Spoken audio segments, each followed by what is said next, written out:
This is Bloomberg Surveillance with Tom Keene and Election Paul time. Sweeney. We're addicted to the parlor game, the Fed, the monetary ballet. Where do you see opportunities in a fixed income space here in 24? With Lisa Mateo on markets. AI affecting demand for cloud computing. And Michael Barr with news. Another legal setback for Donald Trump, this time across the pond. The best in economics, finance, investment, and international relations. This is Bloomberg Surveillance on Bloomberg Radio. Good morning, everyone. Tom Keene, Paul Sweeney, Michael Barr, Lisa Mateo. Michael Barr carrying the brunt of the news flow today. It is election day across the nation. We're fired up. Great show yesterday, I thought, Paul, with Ann Seltzer was her Iowa storm. Over the weekend, have Bob Woodward stop by. We continue strong today. Gautam Mukunda will be with us as well. Your insight, Paul, here at 701 Election Day. Yeah, I'm just wondering, when we're going to get some resolution here. But let's get through the day here. Let's get a nice, quiet day. Everybody get their vote counted, and then we'll figure out where we go from there. Maybe is it later tonight? Is it tomorrow? Or a couple days? We'll see. We're going to try to do it a little different, folks, with some smart conversation on the broader themes. David Gura will join us in moments. He's ensconced in Philadelphia. We'll go national with David Gura here this morning. Romaine Bostic will be with us as well in Detroit, Michigan, Wisconsin, important. Minnesota's, I guess Minnesota's sort of Harris, but, the Northwest there, they got a mind of their own. They do. I mean, there's those swing states that we've all been reading about and been told about. I've been reading. And we'll pay attention to all that as well. So, a busy day here. We've got some smart people going to help us kind of get through it. Yeah, and all I can say, folks, is Paul and I have been reading in. Thank you, Greg Giroux of Bloomberg Government for Wisdom, the crew over at Cook Political Report. It's Muskegon County. Oh, boy. Ken Pruitt used to fish there.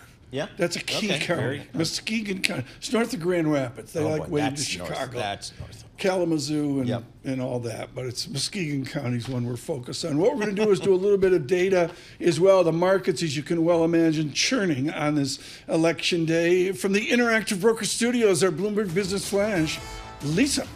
Yeah, and we've got NASDAQ futures kind of leading the charge this morning. They're up about 0.4%, 80 points. Dow futures up about 0.1%, 61 points, and S&P futures up about 0.2% or 14 points. We have the 2-year yield at 4.17%. That's up 1 basis point. The yield on the 10-year, 4.31%. That's up 2 basis points. Want to check in with currencies. We have the dollar weaker, Japanese yen weaker. We have euro, British pound stronger. Bitcoin up more than 2.5% at around 68,000. U.S. ETFs investing in Bitcoin recorded their highest daily net outflow to date.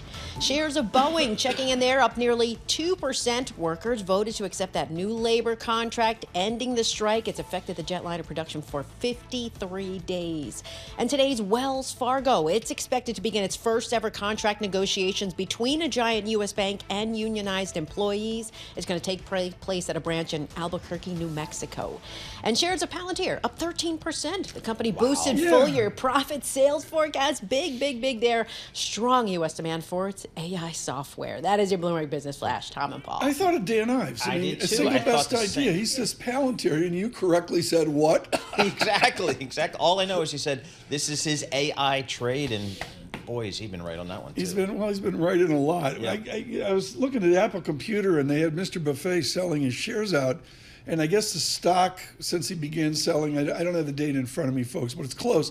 Apple's up 38% since Mr. Buffet started selling. And it's been a lot of stock he's been selling, too. It's amazing how that stock can power through when you got a huge seller out there in the marketplace. Isn't it great to do economics, finance, investment instead of election day? The old stuff. I mean, we got, as Lisa was just reporting, out a little bit of a lift to the market here. People tentative here. Who are we leaning on? I won't mince words. Michael Barr tomorrow morning with extended coverage, particularly good morning to 99.1 FM in Washington, 92.9 in Boston and New England, but particularly and truly a battleground tri-state area is Bloomberg 1130 in New York. We say good morning to all of you in Connecticut, New Jersey, in New York, dare I say Delaware as well. And the basic idea here is there's some key races.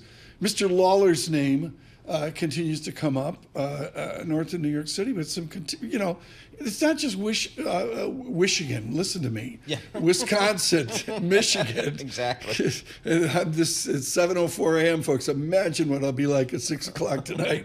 But Paul, seriously, this is a battleground region in the greater New York area. It is for the House. For the House, exactly right. And we talk about the White House, but again, a lot of the smart political money out there is taking a look at what's happening at the House and the Senate level. And the question is, will there be a wave one way or the other, or will it be kind of deadlocked? Joining us now from Philadelphia with a national view, because that is always his perspective, David Gura joins us, driving all of our political coverage. And, of course, The Big Take is a podcast he's familiar with. David, the span here is Dixville Notch, 4,400 miles to the Aleutian Islands. EDAC is west of Hawaii. They will vote last. Do we have any sense of presidential outcome, Senate outcome, or House outcome before that last vote is made in the Aleutian Islands? Tom, there's a lot of cautious optimism, as you might expect, but there are whisperings that, we could know the result of some of these battleground states, rather the projection of the outcome of some of these battleground states a bit earlier in the evening. It really is anyone's guess. I spent the bulk of last night just off of Ben Franklin Parkway here in Philadelphia at the Kamala Harris rally, and I said cautious optimism a moment ago. There was so much of that, and really the emphasis was on how important each vote is going to be, how the finish line is in sight, but they're not over it yet. So I think people are proceeding cautiously here, really emphasizing the fact on both sides here that they've got to make sure that every vote is counted and that, indeed everybody gets to the polls here on Election Day. You led me to Maricopa County, Arizona. 61% of the vote in Arizona is that greatest Phoenix area. I think Wasserman over at Cook lays it out beautifully. McCain Republicans in Scottsdale, college students in Tempe went to the debate there years ago. LDS voters, the Mormons in East Valley. David, what can you say about Maricopa County, 10 o'clock tonight? I think that's something we're going to be watching extremely closely, especially in light of what happened last time. That, of course, was at the very heart of that crucible over allegations that there might have been malfeasance in the last election. Of course, those were false allegations, but we've seen the preparation that Arizona has been doing to sort of forestall those allegations this time around. But you mentioned the kind of role of the McCain-style Republican, and I think that what the Harris campaign has done very effectively here over these last many months is make overtures to those Republicans, try to get them on their side. There's been a really concerted effort on the part of Democrats, on the part of the vice president, to bring over some of those who would be disillusioned with the former president of the United States. But as you talk through all this demographics, Tom, I think what you're hitting on, the fact is that each of them matter. It's not as though this is going to be won or lost based on older voters or younger voters. Right. The coalition is going to be diverse and multifaceted, and that's certainly what both of these candidates are trying to fashion together here in the last remaining hours. David, where will each of the candidates be this evening as results do come in? Well, Donald Trump, after his final rally in Grand Rapids, Michigan last night, which ended about 2 a.m. Eastern time, made his way down to Florida. He's going to be at Mar-a-Lago, his club in South Florida, as those results come in. Kamala Harris is returning to her alma mater. She's going to be in D.C. at Howard University for a big event there. So we'll have people at both of those places, of course, as those results come in. But that's where they'll be ensconced as they await the outcomes of all these votes. Let's do a 2020. We can do look back with David Gura. I mean, we can do 2020 hindsight. That's in the folks. Look for the new show, 2020 hindsight, with David Gura in 2025. Should Shapiro have been of Pennsylvania? Should he have been the VP candidate versus Walz of Minnesota? Look, this is going to be the question for Monday morning quarterback. And, of course, a lot depends on what the outcome of this race is. But Governor Shapiro spoke last night at that big rally in Philadelphia and got a huge ovation, a ton of applause from the audience that had been gathered there, and certainly spoke to what the Harris campaign wants, which is for all Pennsylvanians to get to the polls today. Look, this is a critical state for both of these candidates as they look at that 270 vote in the Electoral College. Pennsylvania is key. If Kamala Harris doesn't get it, there's going to be no shortage of people who say, look, you should have picked the guy who carried this state despite all odds, and maybe he could have brought it home for you. But again, we'll see what happens later tonight, tomorrow, in the days that follow. One final question, and I know, David, you've canoed up in Maine, Richardson Lake up by Rangeley. Have you been to Dixville Notch, David Gura? I've not, but of course I follow this with great interest. I mean, this was kind of a gimmick to begin with. This was it wasn't really a town. Took place at this hotel in New Hampshire. The hotel isn't there anymore. It's not really a real town, as I saw in the Times this morning. But you had 6 people show up at the crack of dawn. It's not even the crack of dawn. At midnight last night to cast their ballots, and it was an even split, 3-3, 3 for Trump, three for Harris.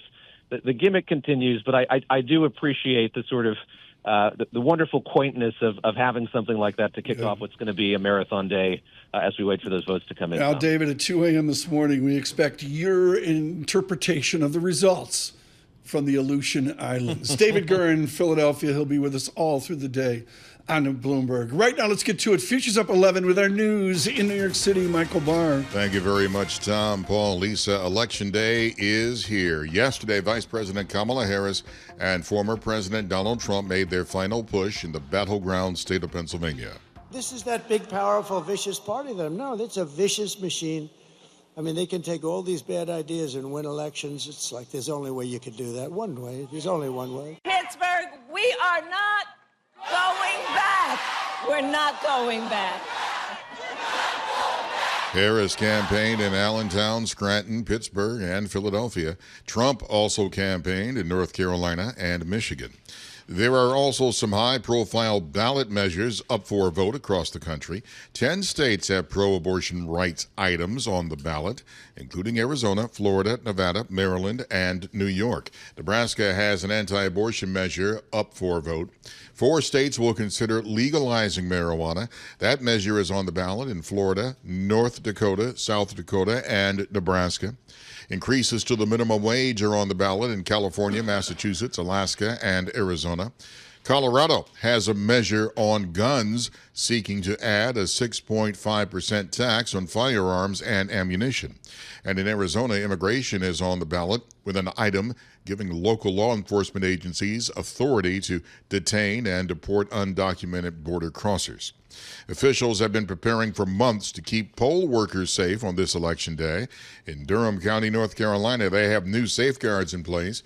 The elections director says they implemented de-escalation alert badges for all of their chief judges and site coordinators to wear.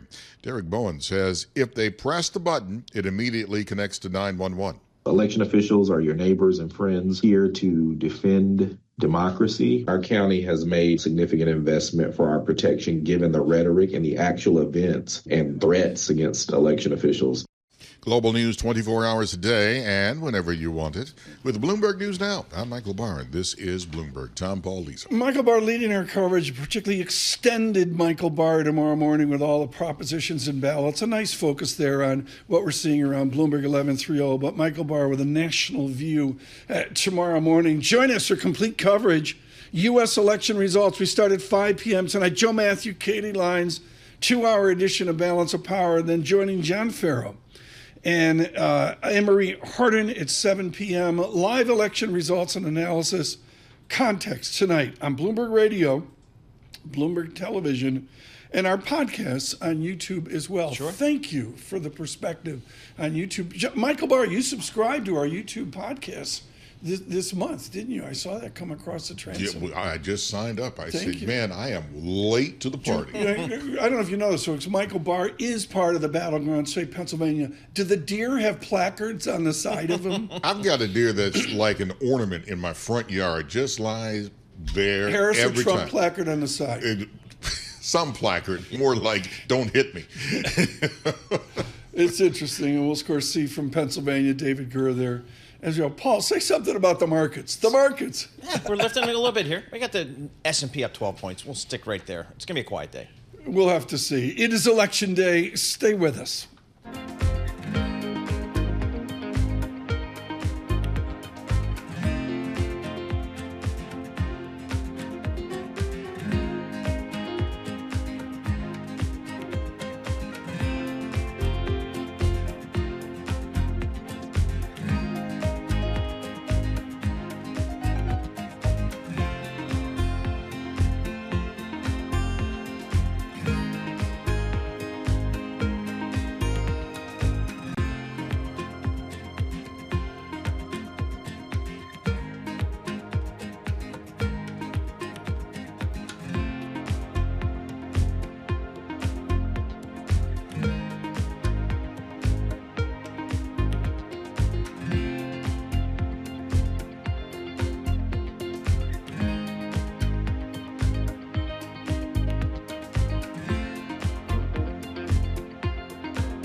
markets, headlines, and breaking news 24 hours a day on Bloomberg Radio, Bloomberg Television, and the Bloomberg Business app. This is a Bloomberg Business Flash. And this Bloomberg Business Flash brought to you by Interactive Brokers. Trade over 10,000 U.S. stocks and ETFs, U.S. equity index options, U.S. treasuries, and more on your timetable. Learn more at ibkr.com/around-the-clock. All right, we've got a slight lift to the markets as the voting gets underway. A tight race between Donald Trump, Kamala Harris for the U.S. presidency. Shares of Trump Media Technology, they're up about 9%. To the markets we go. NASDAQ futures up 0.3%, 74 points. Dow futures, little change up about 37 points. S&P futures up 0.2%, or about 11 points. We have the 2-year yield at 4.18%. That's up 2 basis points. The yield on the 10-year 4.31%. That's up 2 basis points. To commodities, we have Brent crude up about 0.5% at $75 a barrel. WTI crude at $71 a barrel. We have spot gold at $2,741 an ounce. To earnings we go. Yum Brands includes KFC, Pizza Hut, Taco Bell. Sales there, well, they fell more than expected in the third quarter. Taco Bell just not able to offset that continued weakness at Pizza Hut and KFC. Its shares down 1%. Meanwhile, Restaurant Brands International, that's the owner of Burger King and Tim Hortons, posted sales that grew a little bit slower than expected in the third quarter. Its shares down 2%. Then you have DuPont up 2%, raised its earnings guidance for the year, and this is after volume gains in the third quarter led to higher sales and profit. And finally, Apollo Global Management up 4%. Assets reached $733 billion, and that was thanks to a push from those wealthy clients. For on-demand news 24 hours a day, subscribe to Bloomberg News Now, wherever you get your podcasts. I'm Lisa Mateo. That is a Bloomberg Business Flash. So, Lisa, we're going to talk. I mean, you got to vote today, and I know you're going to do a write-in. Do you realize you have to spell the name of your write-in candidate correctly? It's Dwayne, D-W-A-Y-N-E. Johnson? Okay. Dwayne, but you got to spell it correctly, or the vote doesn't count. She's on the rock. Yeah, exactly. Dwayne Johnson, we say good morning to all. The celebrities have been out in droves. They have particularly been, for Vice President Harris. Yeah. And Mr. Trump has his, the Hulk is out there as well. Right now, what we're going to do is look at economics, finance, investment, and particularly your investment perspective off of the election. Eric Friedman gives us wonderful, wonderful perspective right now with U.S. Bank Asset Management. Eric, I know you're going to say look beyond the election. That's what bank, wealth management types say. I get it. But in what way do we look beyond the election? Yeah, Tom, I think the biggest thing is that we have to see what variables may actually upset the corporate profit cycle, which we still think is strong. We're at 240 for this year in terms of S&P operating earnings, 270 for next year. So a pretty robust growth environment. So I think that what would cause election noise to actually really matter, number one, would be a change in the cost of capital. Again, the thing that CFOs have to think about is, where am I going to be borrowing? And will we see inflationary policies that actually cause the bond vigilantes to come out and perhaps upset some of that corporate profit cycle party that we're expecting? That would be issue number one. Issue number two would be if the consumer really starts to retrench. Without question, we're seeing some lower income consumers, if you will, retrench. But middle income, upper income consumers are still hanging in there. Those would be the two factors that we think could upset the corporate profit cycle. But again, we're still optimistic. We think you either have to be neutral or a little bit overweight equities here. That's our position through what will be a very loud couple days here. I mean, Paul, if I go from Halloween of 2012, and I look out to say 2013, this is the Romney election where he went down in flames.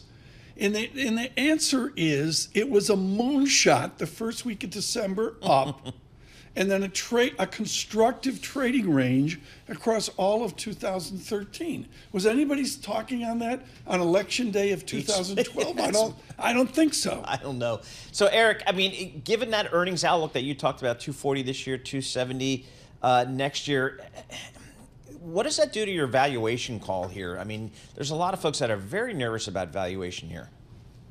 Yeah, Paul, congrats to your Devils with a good opener last night. That was exciting. Maine fight Bears, I guess.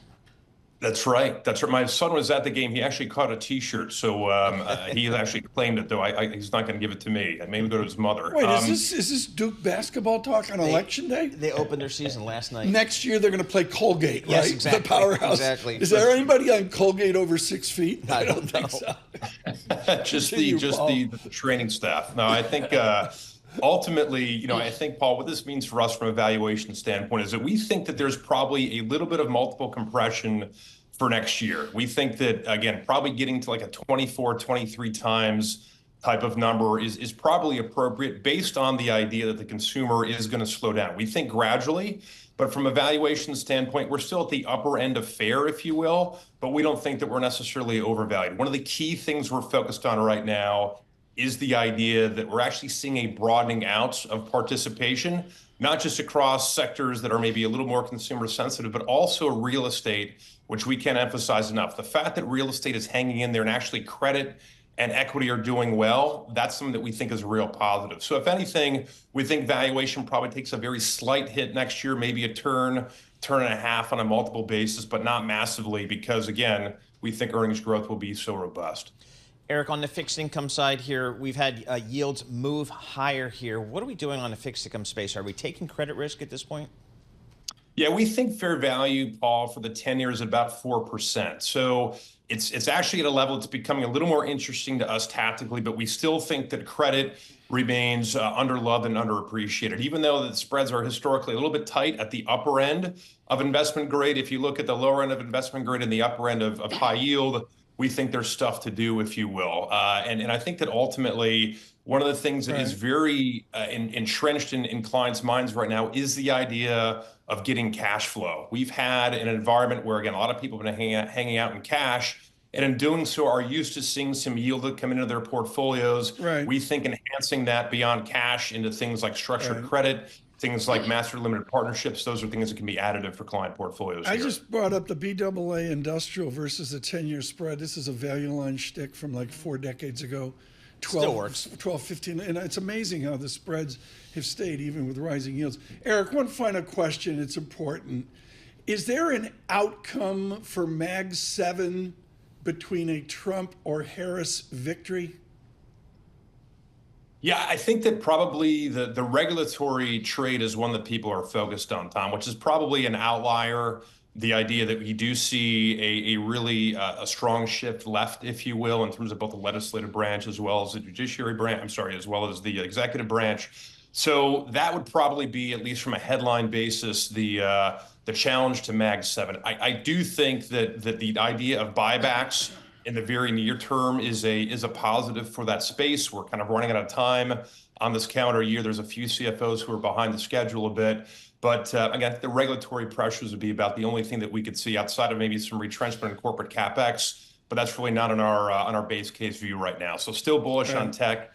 We still think it's a spot to be. Eric, vote early, vote often. Eric Friedman with the U.S. Bank. Thank you so much for a brief there on where investment should be after the first Tuesday of November. There's not enough talk about this. We're all lathered up about the election and all that, and the answer is, okay, but what's it mean? Where are we? What are we doing? I just brought up randomly, 2012, I've been looking at Giroux's work and Wasserman's work at Cook, and the answer is we forget, we're so focused on Trump 2016 with Clinton that we forget the election before, where you saw some of these longer term shifts occur, and the one shift is the Dow was a moonshot off December as well. Futures up 9. What's its signal, Paul?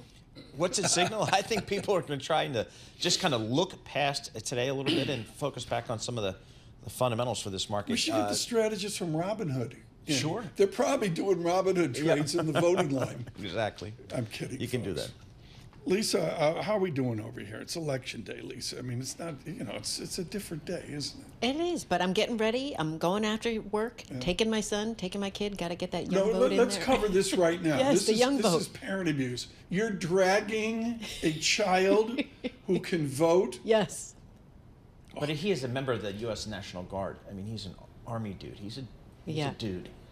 How do you entice him? Is it like a grab steak him. dinner afterwards? I say I'm going to buy him lunch. Yeah, there you go. There we go. That's how you do it. There we go.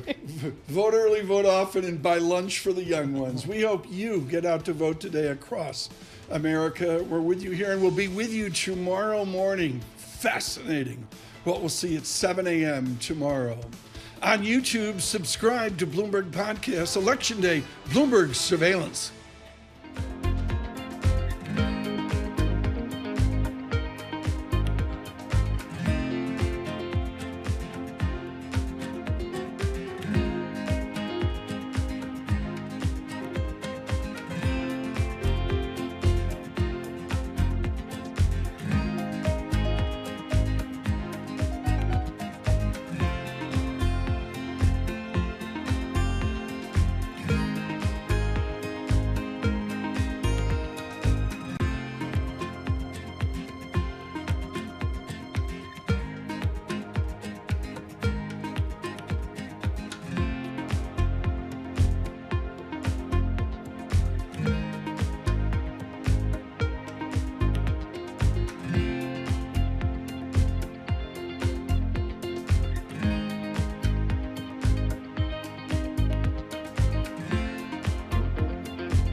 Markets, headlines, and breaking news 24 hours a day on Bloomberg Radio, Bloomberg Television, and the Bloomberg Business app. This is a Bloomberg Business Flash.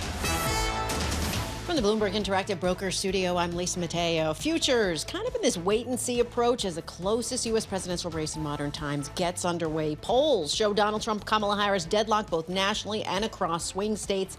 But there's more to come. Election Day quickly followed by Thursday's Federal Reserve decision on interest rates and Jerome Powell's press conference. Today, we get a report on U.S. trade and the ISM Services Index. Also this week, initial jobless claims, productivity, and a read on sentiment. So right now, NASDAQ futures leading the charge up about 0.2%, 54 points. We have Dow futures little changed, up 29 points. S&P futures up about 0.1% or 8 points. The two-year yield, 4.18%. That's up 2 basis points. The yield on the 10-year, 4.32%. That's up 3 basis points.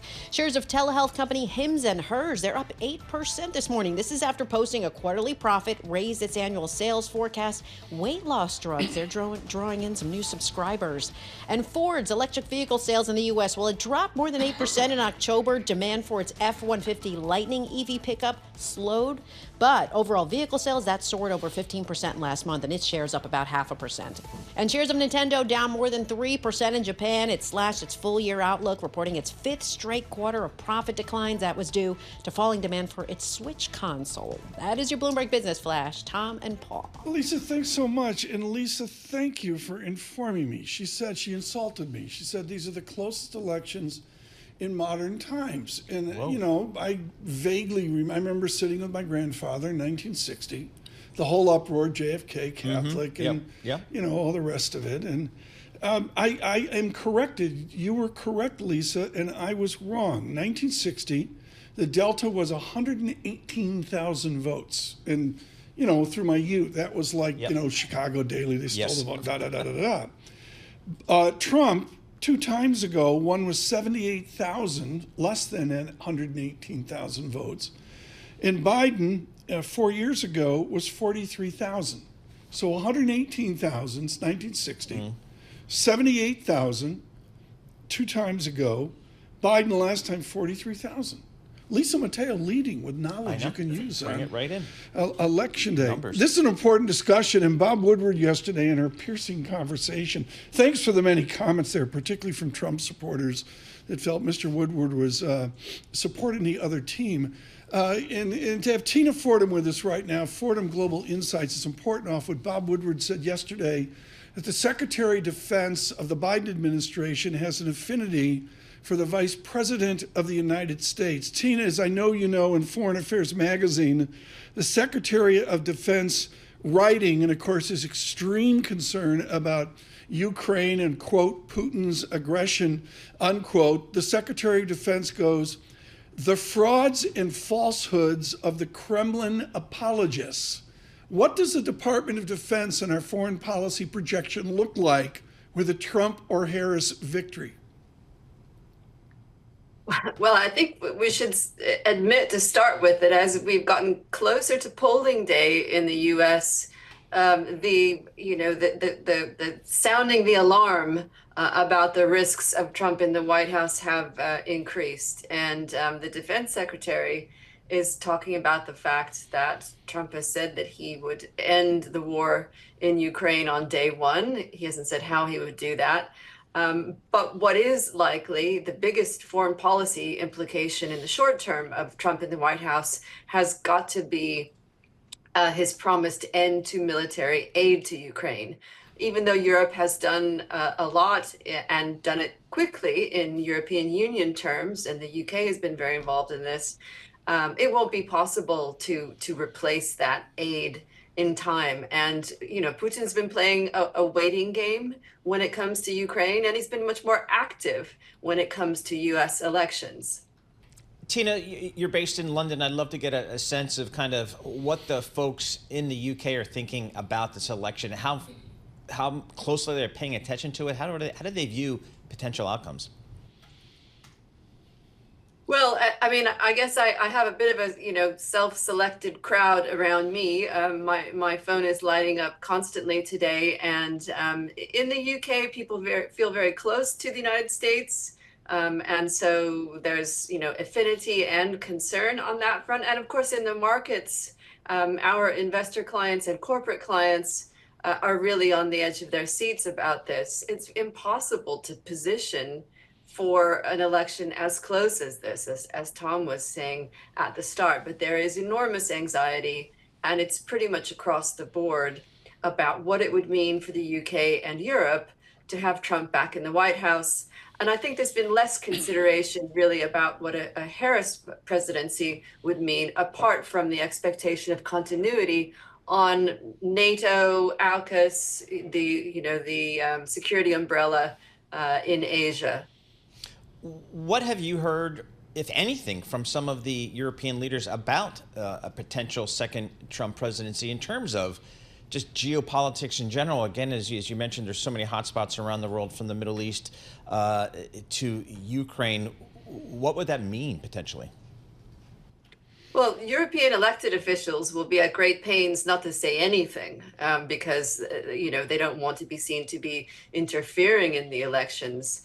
But there has been no secret about the fact that Brussels, for example, has been trying to Trump-proof Europe. And that's the term that's been used. And that relates particularly to security and defense, as mentioned.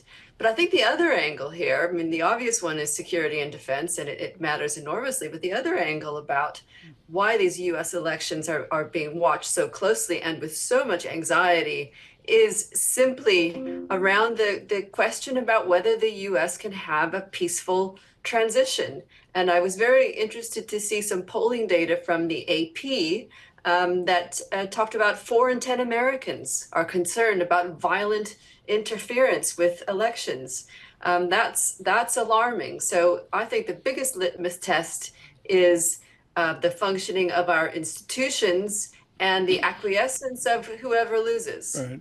One of the great changes here, Tina, from 2016 to 2020 to 2024, way beneath the fold in America, nobody's paying attention, is 96 miles from the Russian border in Finland, Lapland, the United States is leading NATO artillery exercises.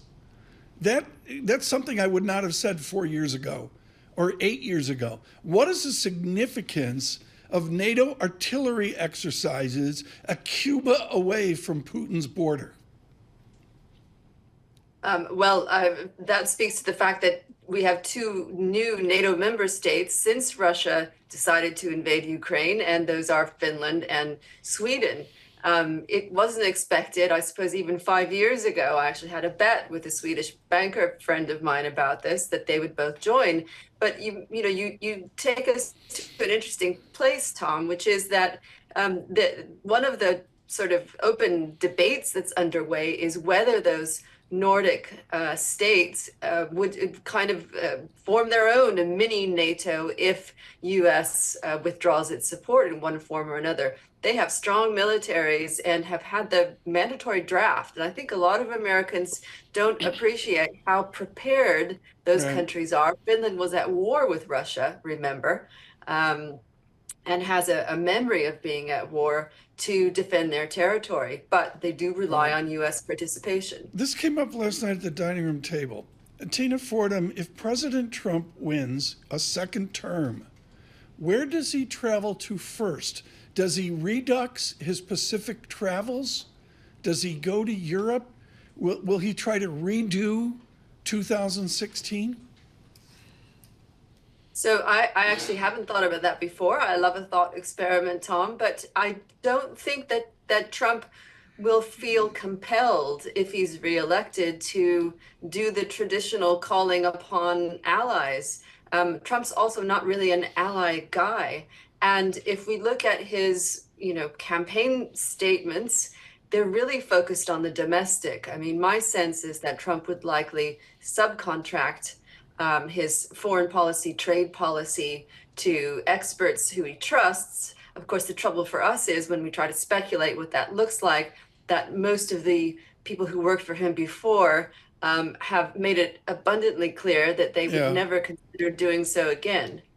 Tina, we got to leave it there. Never enough time. Tina Fordham Global Insight. That's a key issue, Paul. I mean, we've covered this with any number of guests here, Admiral Stavridis among them. Is how do each of these, does Harris just do a Biden redux government? Mm-hmm. Yep.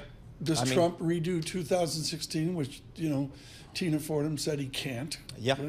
If you're a European ally, how do you think about the U.S.? Because you have one party that wants to engage globally and one party that does not. So how do you prepare for that long term? My anecdote is there was no other topic in Rome here 10 days ago. I will say that with great certitude. Futures up 11 now, up 6. The VIX back at 22.06. On this election day, our news from New York City, Michael Barr. Thank you very much, Tom, Paul, Lisa. Former President Donald Trump closes out his campaign for the White House in Grand Rapids, Michigan. Over the past 4 years, Americans have suffered one catastrophic failure, betrayal, and humiliation after another. Trump encouraged his supporters to get out and vote and promised new heights of glory if he were to be reelected. Meanwhile, Vice President Kamala Harris wrapped up her whirlwind campaign Monday in Pennsylvania with a stop in Philadelphia. Every single vote matters. So let me ask you, who here has a plan to vote? After criticizing President Biden's comment about Trump supporters being garbage, Republican vice presidential nominee Senator J.D. Vance called the vice president trash. We are going to take out the trash in Washington, D.C., and the trash's name is Kamala Harris. Vance spoke in Atlanta yesterday. Governor Tim Walz wrapped up the Democratic ticket's message in Detroit last night. The vice presidential nominee said it will be women voters who will win the day. Women all across America, of every age, both parties, are going to send a loud and clear message to Donald Trump, whether he likes it or not. There are also some high-profile ballot measures up for a vote across the country. 10 states have pro-abortion rights items on the ballot, including Arizona, Florida, Nevada, Maryland, and New York. Nebraska has an anti-abortion measure up for a vote. 4 states will consider legalizing marijuana: Florida, North Dakota, South Dakota, and Nebraska. Increases to the minimum wage are on the ballot in California, Massachusetts, Alaska, and Arizona. And in Arizona, immigration is on the ballot with an item giving local law enforcement agencies authority to detain and deport undocumented border crossers. Global news 24 hours a day and whenever you want it. With the Bloomberg News Now, I'm Michael Barr. This is Bloomberg. Tom, Paul, Lisa. 11 p.m. tonight. You know, Lisa will just be getting home from the bars with his son after he votes. Yep. 11 p.m. tonight. This is Wasserman over at Cook. California is the epicenter with 5 Republican incumbents all playing, I love this, vigorous defense. Okay. You know, it's like sports. We talked about John Duarte the other day, maybe with Gura, I can't remember. But, I mean, the House could be decided at 11 a.m., but we may not even know the vote counting by then. No. 11 p.m., excuse me. Yeah. 11 so we'll p.m. see tonight. I mean, we'll wake up tomorrow morning. We'll see where we are. And I was learning about the different. Have you been to Reno? Have you ever been to Reno on the road trip? I've never been to Reno. Great town. I've been to Vegas a couple times to do speeches. Ski in Tahoe, and then you come on down and, you know. Reno, the differential between Vegas and Reno's become a tech, white college educated magnet. Yeah, so its politics are totally different than Las Vegas. Ton of California people. Yeah, that's a smarter analysis than me.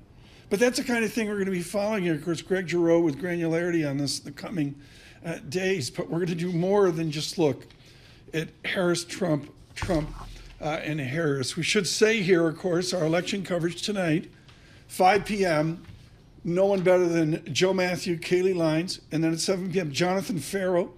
Amory Horton will join with a cast of thousands. Romaine Bostic in Detroit, David Gura in Pennsylvania. Look for that tonight from Bloomberg. Good morning.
Markets, headlines, and breaking news 24 hours a day on Bloomberg Radio, Bloomberg Television, and the Bloomberg Business app. This is a Bloomberg Business Flash.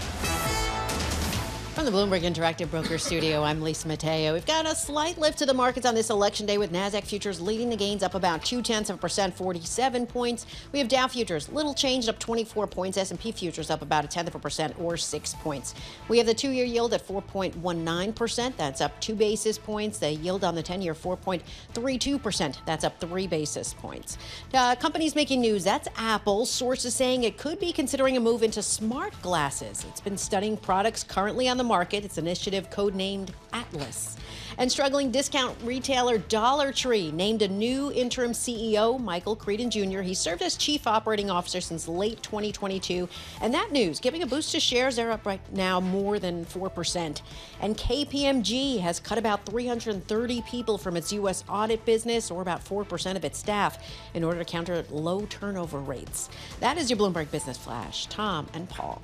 Lisa, thanks so much. Greatly appreciate it this morning. Bloomberg Surveillance this election day. We're brought to you by IBKR with Interactive Brokers, their forecast trader.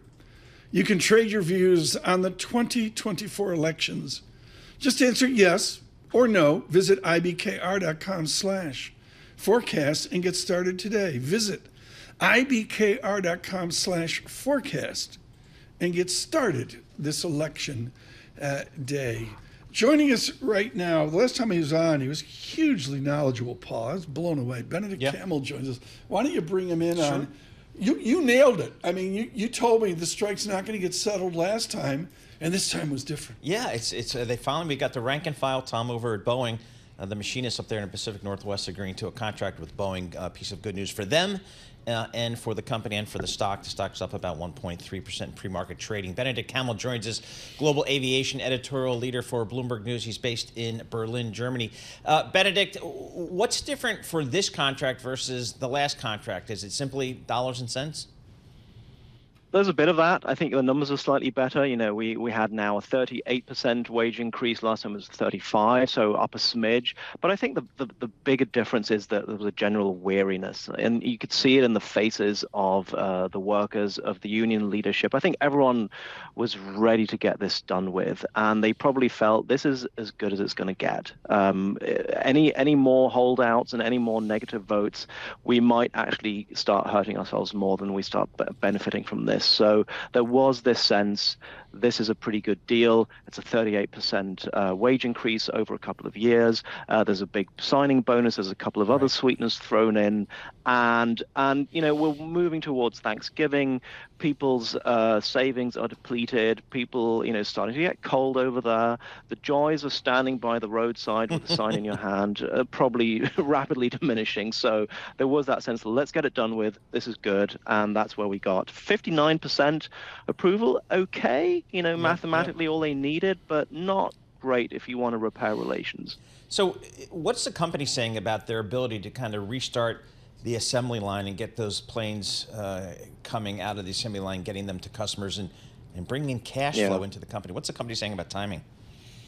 Well, there's no absolute perfect sense of timing here, but they have said it's going to take a while.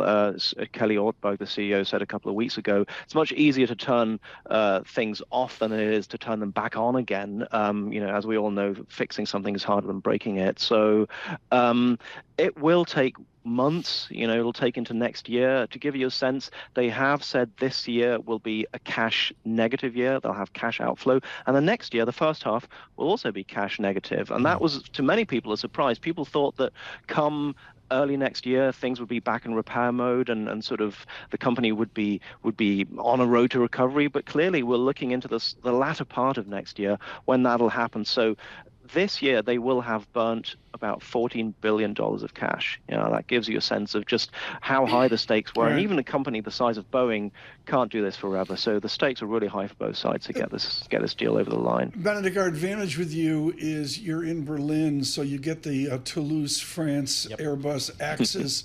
Has Airbus had any advantage from this strike? Only in so much that people aren't looking at their problems as much as they are at Boeing's. And, you know, Airbus is not without its own faults. Their production is not where it should be. You know, it's not as bad as Boeing's. They are actually producing planes, whereas Boeing right now is close to zero. But they have huge supply chain issues. They have had to cut back their output targets for the year.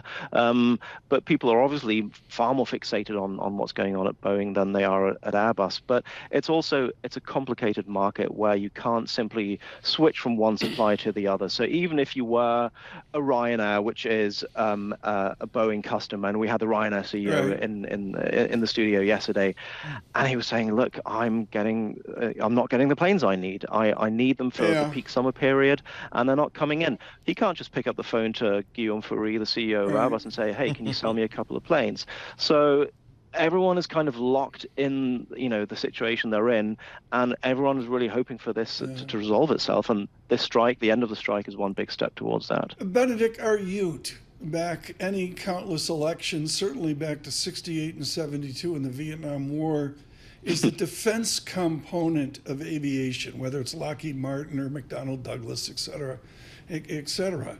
And the answer, Benedikt, is it's a big distraction. Is Boeing distracted or hindered because of their defense institutional place in America?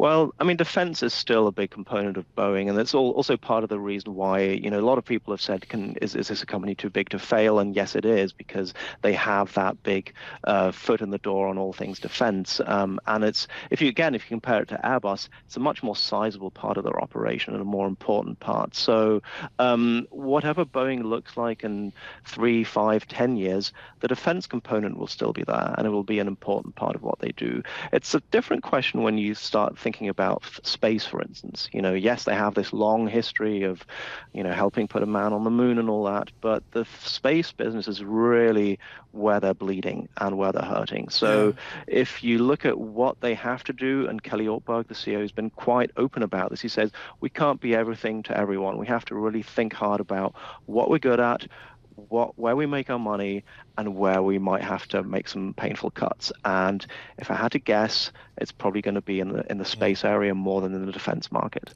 Benedikt, what are the Boeing's customers saying? Are they still standing by the company? Again, it's just a duopoly out there. I guess they don't have much of a choice there if you're Southwest Airlines and some other airlines that depend upon Boeing. But what have the customers been saying?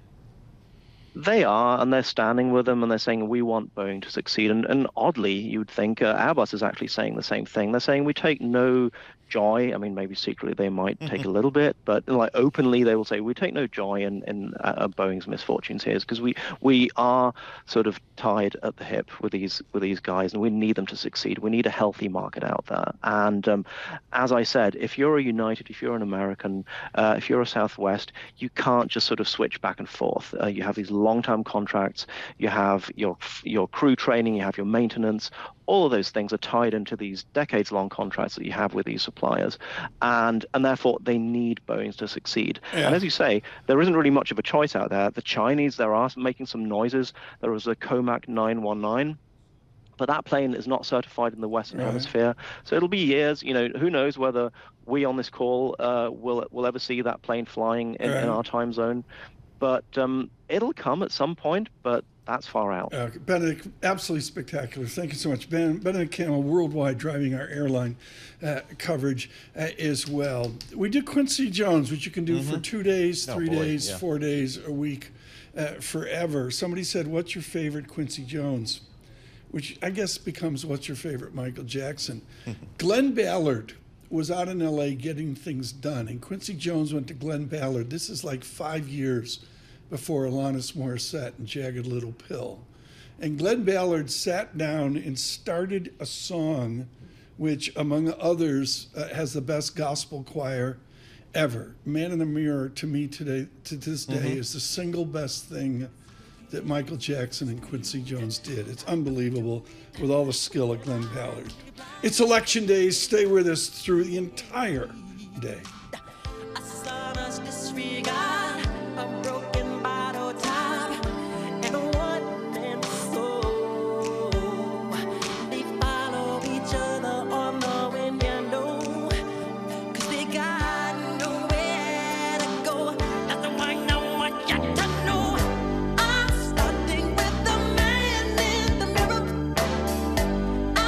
Asking him to change his ways, and no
This is Bloomberg Surveillance with Tom Keene and Paul Sweeney. Are these stocks under-owned by institutional Wall Street? A lot of these companies talking about generative AI. With Lisa Mateo on markets. Investors just worried about the ongoing sales slump in China. And Michael Barr with news. A ship traveling through the southern Red Sea has been attacked. The best in economics, finance, investment, and international relations. This is Bloomberg Surveillance on Bloomberg Radio.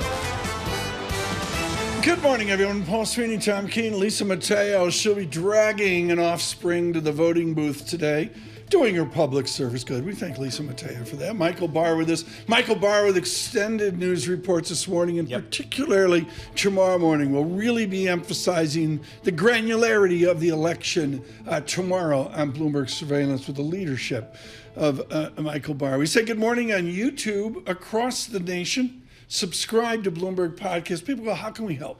You're doing this new digital exercise. The number one way is to subscribe to YouTube, to Bloomberg Podcast. We are humbled by the growth. They just gave me the October report. Solid. Thumb up. Oh, there you go. One big thumb up. That's all they go. Okay. I'm too unsophisticated. It's either thumb up, thumb down. Right. Exactly. A couple months ago it was thumb down. Like, get to work, Tom. But anyways, out on YouTube, subscribe to Bloomberg Podcast on your commute across this nation.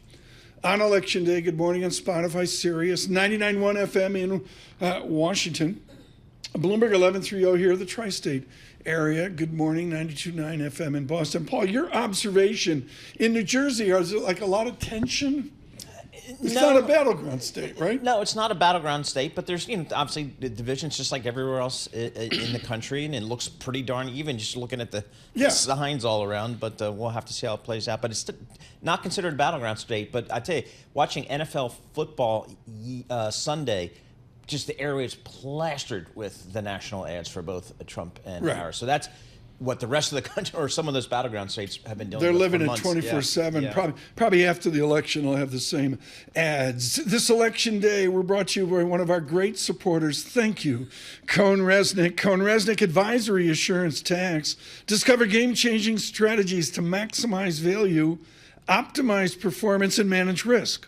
Put your business at the forefront. Thank you, Cohn Resnick. I've been anticipating this. Well, let's do this. Let's get to the markets. I'm so wound up by the election, I forgot about our Bloomberg Business Flash from the Interactive Broker Studios, Lisa Mateo. My folks, No problem. Traders this morning, they're taking a little bit of a cautious approach on this election day. NASDAQ futures getting the biggest lift right now. We have NASDAQ futures up about 0.3%, 65 points. Dow futures up 0.1%, 41 points. S&P futures up 0.1%, or about 10 points. We have the 2-year yield, 4.19%, up 3 basis points. The yield on the 10-year, 4.33%. That's up 4 basis points. Currencies, we have the dollar weaker, Japanese yen weaker at 152.32 against the dollar. We have the euro, British pound stronger, Bitcoin up more than 2.5% at around 68,000. US ETFs investing in Bitcoin. Well, that recorded their highest daily net outflow to date. Checking in with crypto stocks like MicroStrategy, up more than 3%. Shares of Boeing, well, they're up more than 1% right now, and this is after workers voted to accept that new labor contract. And finally, shares of Palantir up 14% after the company boosted full-year profit sales forecasts, kind of pointing to strong U.S. demand for its AI software. And then sticking with AI, sources say OpenAI in regulator talks to become a for-profit company. And finally, AI startup CoreWeave reportedly selected Morgan Stanley, Goldman, and J.P. Morgan to lead its IPO. That is your Bloomberg Business Flash. Tom and Paul. Thanks so much. Appreciate that. I'm looking at like 6 cable networks, and they all have 6 different countdown clocks. Right, exactly. Somebody's counting down to Dixville, and Ed Mills is laughing at me because he knows this is the. I got a countdown clock for, I think, Georgia. Okay. That's like early, like 6, 7 p.m. That's I got a countdown clock for what matters, like 8 a.m. And then, of course, good morning, the Aleutian Islands, huge YouTube presence. Oh, yeah? Is that right? 326 people. Nice. Okay. At DAC in the Aleutian Islands. They vote last. Ed Mills knows that. He joins us here, policy analyst at Raymond James. I want to focus that, if I can, on the Senate races and, of course, the arch idea of who replaces Mitch McConnell, a Democrat or somebody of a Republican vintage on Wednesday? Yeah, Tom. So at Raymond James, we think that the Republicans are well positioned to have a majority in the Senate. We're giving that about a 75% odds. The reason why it's not higher than that is that there's some really close elections in Ohio, Montana. That could go the way for Republicans. But Republicans are surprisingly defending seats in Texas. And there's a quirky seat in Nebraska where the Republicans should win, but it wouldn't be a shock if she loses to the independent Dan Osborne later tonight. I mean, Nebraska, I still don't understand the voting. I mean, I didn't take Ed Mills 101 on this. Let's focus on Ohio. Did Senator Brown want Vice President Harris to campaign with him? Does she boost the Brown effort, or is it just so red that doesn't work out? So what Sherrod Brown has been saying, and what we put in our research at Raymond James, is that if Donald Trump loses, or if Donald Trump wins Ohio less than 8 percentage votes tonight, that is a fighting chance for Sherrod Brown. The closer the margin is, the better his odds are. If it's 8% or above tonight for Donald Trump, it is likely that Bernie Moreno will win that seat. And so that's where kind of we extrapolate that over to Montana. Sherrod Brown, or in Montana, Donald Trump won that by 16% back in 2020. The larger the margin there, the harder it is for Tester to hold on. So, Ed, I think a lot of fund managers or a lot of folks in the marketplace are saying, I'm not that concerned with who wins the White House because I think Congress is going to be split, and that kind of means a certain type of policy environment. What's the percentage likelihood, do you think, that there's either a blue wave or a red wave? Yeah, we think there is about a 30% chance of a Republican sweep. Last week when I was meeting with clients in New York and Boston, people thought that was too low. There was a real sentiment out there that it was closer to 50% of a Republican sweep. Now that's been reset with some of the polling data we've seen over the weekend. We've given a Democratic sweep about a 20% odds, which is higher than other folks out there. But if we're giving a 25% odd to a Democratic Senate, you have to give something close to that for that Democratic sweep. Right. From a market perspective, though, Paul, I think people are clear that a Republican sweep gives you tax reform, but a Democratic sweep gives a little bit more concern. The thing that I think is the sleeper thing out there to be concerned about is a potential Trump victory with a Democratic House. That could be a lot more dysfunction than any other outcome. Interesting. Ed, your pedigree is to know these politicians and really viscerally to know, what they're thinking. Has their behavior changed because of early voting? A little bit. I mean, it's we're sitting here where we've had record numbers of early vote, and that does bring the campaign kind of to an earlier conclusion for a lot of voters. So what we've seen over the last 25 years that I've been professionally involved in politics is that election cycles begin earlier and earlier, and there's a desire to see what they can do to reach voters earlier and earlier. So that's probably the biggest change, is just how early these elections start at this point. And Paul wants to get in here, but I got to ask, what was the first political race you were involved in? You're at Boston College. You're down at Foley's on the bar, 3 out of 7 days of the week, and somebody says, hey, Ed Mills, get involved with politics. What was the first race you were involved with? I was door knocking as a kid, but the first race that I was the campaign manager was my father's state rep race in Massachusetts back in 2000. Interesting. He's grizzled. He's grizzled. He knows. He's talked first name basis with the fish in the Massachusetts legislature. Ed, what's the state you're really focusing on here, to not just the White House, but maybe the whole shebang here with Congress? So early, I think what we're all going to be looking for, Virginia is going to close at 7 o'clock. How quickly is Virginia called? It was called at 7:36 4 years ago. Is it going to go earlier? That's a good sign for Harris. If it's later, that might be a little bit of a good sign for Trump. And then the congressional race that I know that Tom always loves looking at, the 7th congressional district in Virginia, Abigail Spanberger's seat. Yeah. She's not running for re-election. That's a toss-up race. If that goes quickly to the Dems, that's a good sign for them nationally for the House. If it goes to Republicans, that's a let's wait and see what happens in the House moment. Brilliant. Ed Mills, thank you so much. Hugely valuable. Ed Mills with us, with all his work at Raymond James as well. I mean, these people, I didn't do this. In college, were you knocking on doors or being political? No, not at all. But some people have that in their blood. They're really into it, and then they think and they believe they can certainly make a difference. I'm Good trying for to them. get. I'm trying to get the House to get more engaged in civics. I mean, Vet Bill doesn't care. Kennel fees. The dogs are like into it, but the kids aren't. And I'm explaining to the kids, standing in the gym with the TVs up on the stands in 1973, I think it was, and the thundering silence as we realized Watergate was bigger than just some stupid burglary. Yep. And you know, there are these I happened to see live the John Dean testimony. Yep. Remember, things like that. I mean, trying to get the civics of this, the history of all of this here on Election Day across the nation. Future's up 9. With our news in New York City, Michael Barr. Thank you very much, Tom. Paul Lisa at his final rally of the 2024 campaign in Grand Rapids, Michigan overnight. Former President Trump used a term popularized by former President Nixon to describe his supporters. We have a silent majority, but we're just sort of speaking up. This has shown that the level of enthusiasm is 5 times greater than their level. Earlier, Trump campaigned in Pennsylvania, where Vice President Kamala Harris spent her day. After making stops in Allentown, Scranton, and Pittsburgh, Harris ended her campaign last night in Philadelphia. America is ready for a fresh start, ready for a new way forward where we see our fellow American not as an enemy, but as a neighbor. The battle for control of the U.S. Congress has topped $10 billion as the two parties vie for power and influence over taxes, spending, the president's agenda, and more. Bloomberg's Amy Morris brings us a preview of the Senate races from Washington. Republicans are currently favored to gain the Senate majority based on a favorable map. Key races to watch include Montana, where 3-term incumbent John Tester has trailed Republican newcomer Tim Sheehy. Ohio, where Sherrod Brown is defending his seat against car dealer Bernie Moreno.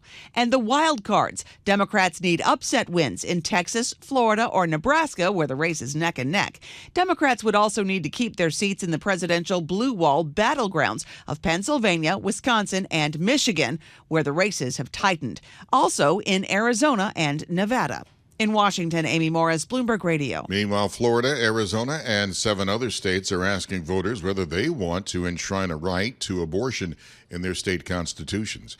One other note, South Korea's military says North Korea has fired multiple short-range ballistic missiles toward its eastern sea as the country continues its weapons demonstrations. Global news 24 hours a day, and whenever you want it with Bloomberg News Now. I'm Michael Barr. This is Bloomberg. Tom, Paul, Lisa. Michael Barr, thanks so much. Yeah, we did some soccer talk yesterday. Tots, Aston Villa. I mean, Kansas City, do they remember the Dolphins years ago? They won like 25 games in a row. Yeah. Can the Chiefs do this? I don't know, man. They're just, I mean, you got Mahomes there. I mean, he wins games so many different ways for them. I'm going to ask this again. Michael Barr, you're better at this than I am. Are the refs helping the Chiefs? I don't think so, that game. I just think they just won it flat out in overtime. And it was an exciting game to watch, if you could watch it. I can't, but, I had to catch the highlights. Well, Mrs. Barr sitting on the edge of the couch, with her hatred for the Chiefs. Oh, yeah. And hatred's the right word, too.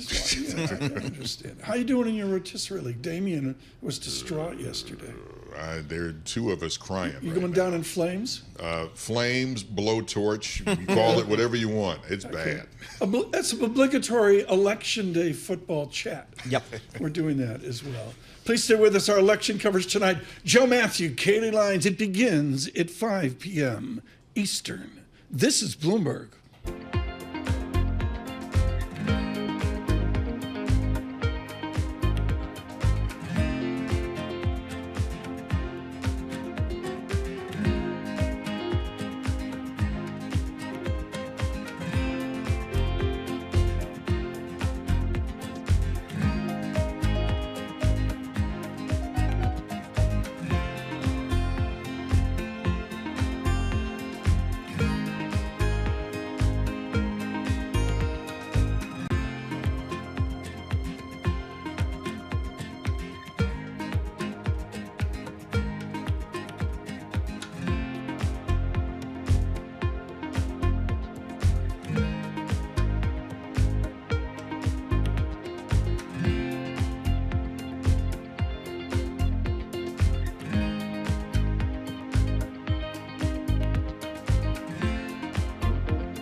markets, headlines, and breaking news 24 hours a day on Bloomberg Radio, Bloomberg Television, and the Bloomberg Business app. This is a Bloomberg Business Flash.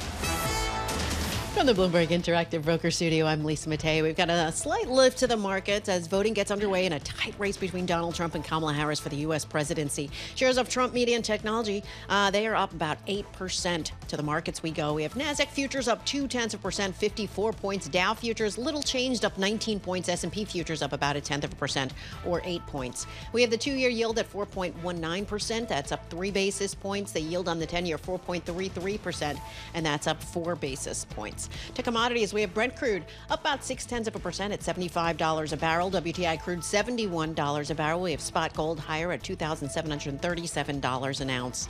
To earnings we go. Yum Brands includes KFC, Pizza Hut, Taco Bell. Sales fell more than expected in the third quarter. Meanwhile, Restaurant Brands International, that's the owner of Burger King, Tim Hortons, it posted sales grew slower than expected in the third quarter. Their shares down more than 1%. And shares of DuPont up 2%. It raised its earning guidance for the year after volume gains in the third quarter led to higher sales and profit. And finally, Ferrari's latest earnings, well, just isn't exactly revving up with investors. Shipments in luxury cars fell in the third quarter. Shares are down about 4% in Milan, but still up around 39% this year.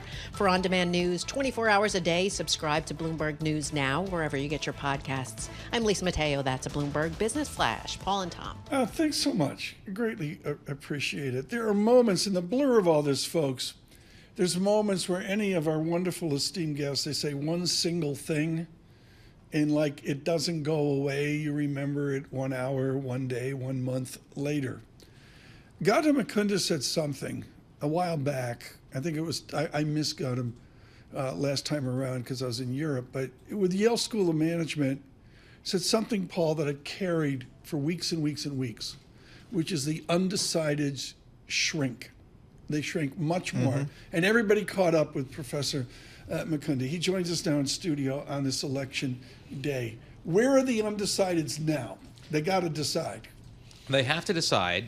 At this point, polling, everything here is guesses and stabs in the dark.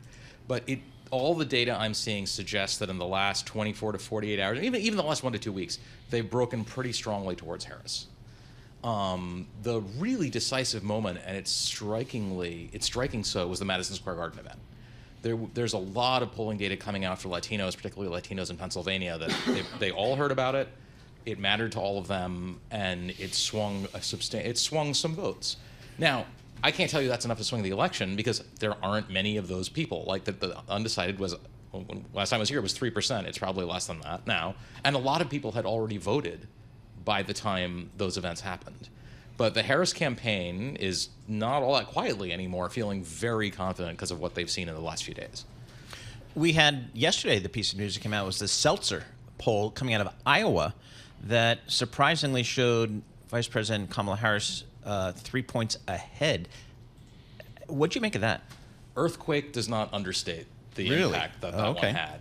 Ann Seltzer's record in Iowa is so good that I occasionally make jokes that she's lived in Iowa her whole life. She only does Iowa. She doesn't poll the state. She just knows every Iowa voter and asks them what they'll do. It's not that she's never been wrong. She missed a gubernatorial race a few years ago. But in general, her record is as close to perfect as a pollster can get. For her to say not just that it's close, but that Trump is 3 points down, stunning. I'll add to that. Okay, let's say she had a statistical fluke. It can happen to anyone, even Seltzer. I don't really think Harris is going to win Iowa. The Trump campaign's response was to leak internals saying that they had numbers saying he was 5 points up. That's really bad for Trump. If he's 5 points up, he should be 10 to 15 points up in Iowa. If he's 5 points up in Iowa, that's really bad news for him across the country. Now, the one thing I'd say is it might be Iowa specific.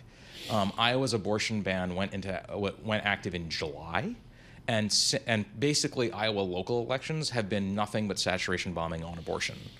And so that might mean that a swing by white women, that's what Seltzer picked up, based on Dobbs, is more intense in Iowa than it is anywhere else in the country. Turnout. I'm told that it's particularly important this election, given how close the election appears to be. Does one party have an advantage there in terms of turnout? So everyone agrees that the Harris turnout machine is much better. Like that's not debate. Even the Trump people will tell you that. It's just much more effective. Partly because the Trump people outsourced their entire turnout operation to Charlie Kirk and Elon Musk, and you can't build these things on the fly. Like you actually have to spend years doing it. That being said, Trump had essentially no turnout in operation in 2016, none. And he got people who a Democratic turnout machine would have just written off as not worth approaching. Mm-hmm. He got them to show up and vote for him. There's nothing that helps your turnout more than a clear, consistent message by a charismatic candidate. Whether you like Donald Trump or not, that is a pretty good description of his campaign. What do you think? I mean, is Pennsylvania the state we should be focusing on, or are there some other places we should be looking? I would start with Pennsylvania. So it says it's harder to get early info from states than it is from particular areas. So it varies from election to election. But I'll tell you, in 2016, I was looking at some areas in Virginia. And I was in China, of all things. I was doing election commentary in Beijing, among the strangest experiences of my life. And so about 9 p.m. local time, which would have been 9 a.m. local time, which would have been 9 p.m. time here, I got those results and turned to some people next to me and said, I think Clinton's going to lose. Mm-hmm. This time, there's actually Pennsylvania, yes, also Delaware. They're oddly, I mean, obviously they're going to win Delaware, but if it's closer than you expect, that would be a pretty bad sign for Harris. Picking presidents. Mr. Trump is unique. Let's all, even his supporters will agree, it's a unique process. What have we learned, your wonderful book, Picking Presidents, what have we learned about picking presidents that prepares us for 2028? I think counterintuitively, the thing maybe we should learn is the campaigns are just too long. I think Harris got a real benefit from maybe this was too short for her. But the 2-year-long election cycle that we've been doing for presidential campaigns, it drives everyone insane. It forces people to take positions that end up being completely indefensible. So to be clear here, for Vice President Harris, she had an advantage because of the delay. I won't say, I think she would rather have had a normal cycle, and I have to give her credit for being able to perform this balancing act in this short span of time. But if I were a normal candidate, I would rather do 6 months than 2 years. Charlie Cook led his before-election essay with, we grew up with landslides. Yeah. I was explaining at home what they did to McGovern in 72. That's beyond the realm of how we think now. Do you desire, Professor, that we get back to landslides, back to where we vote for somebody with an image, or are we just wedded to this polarity forever?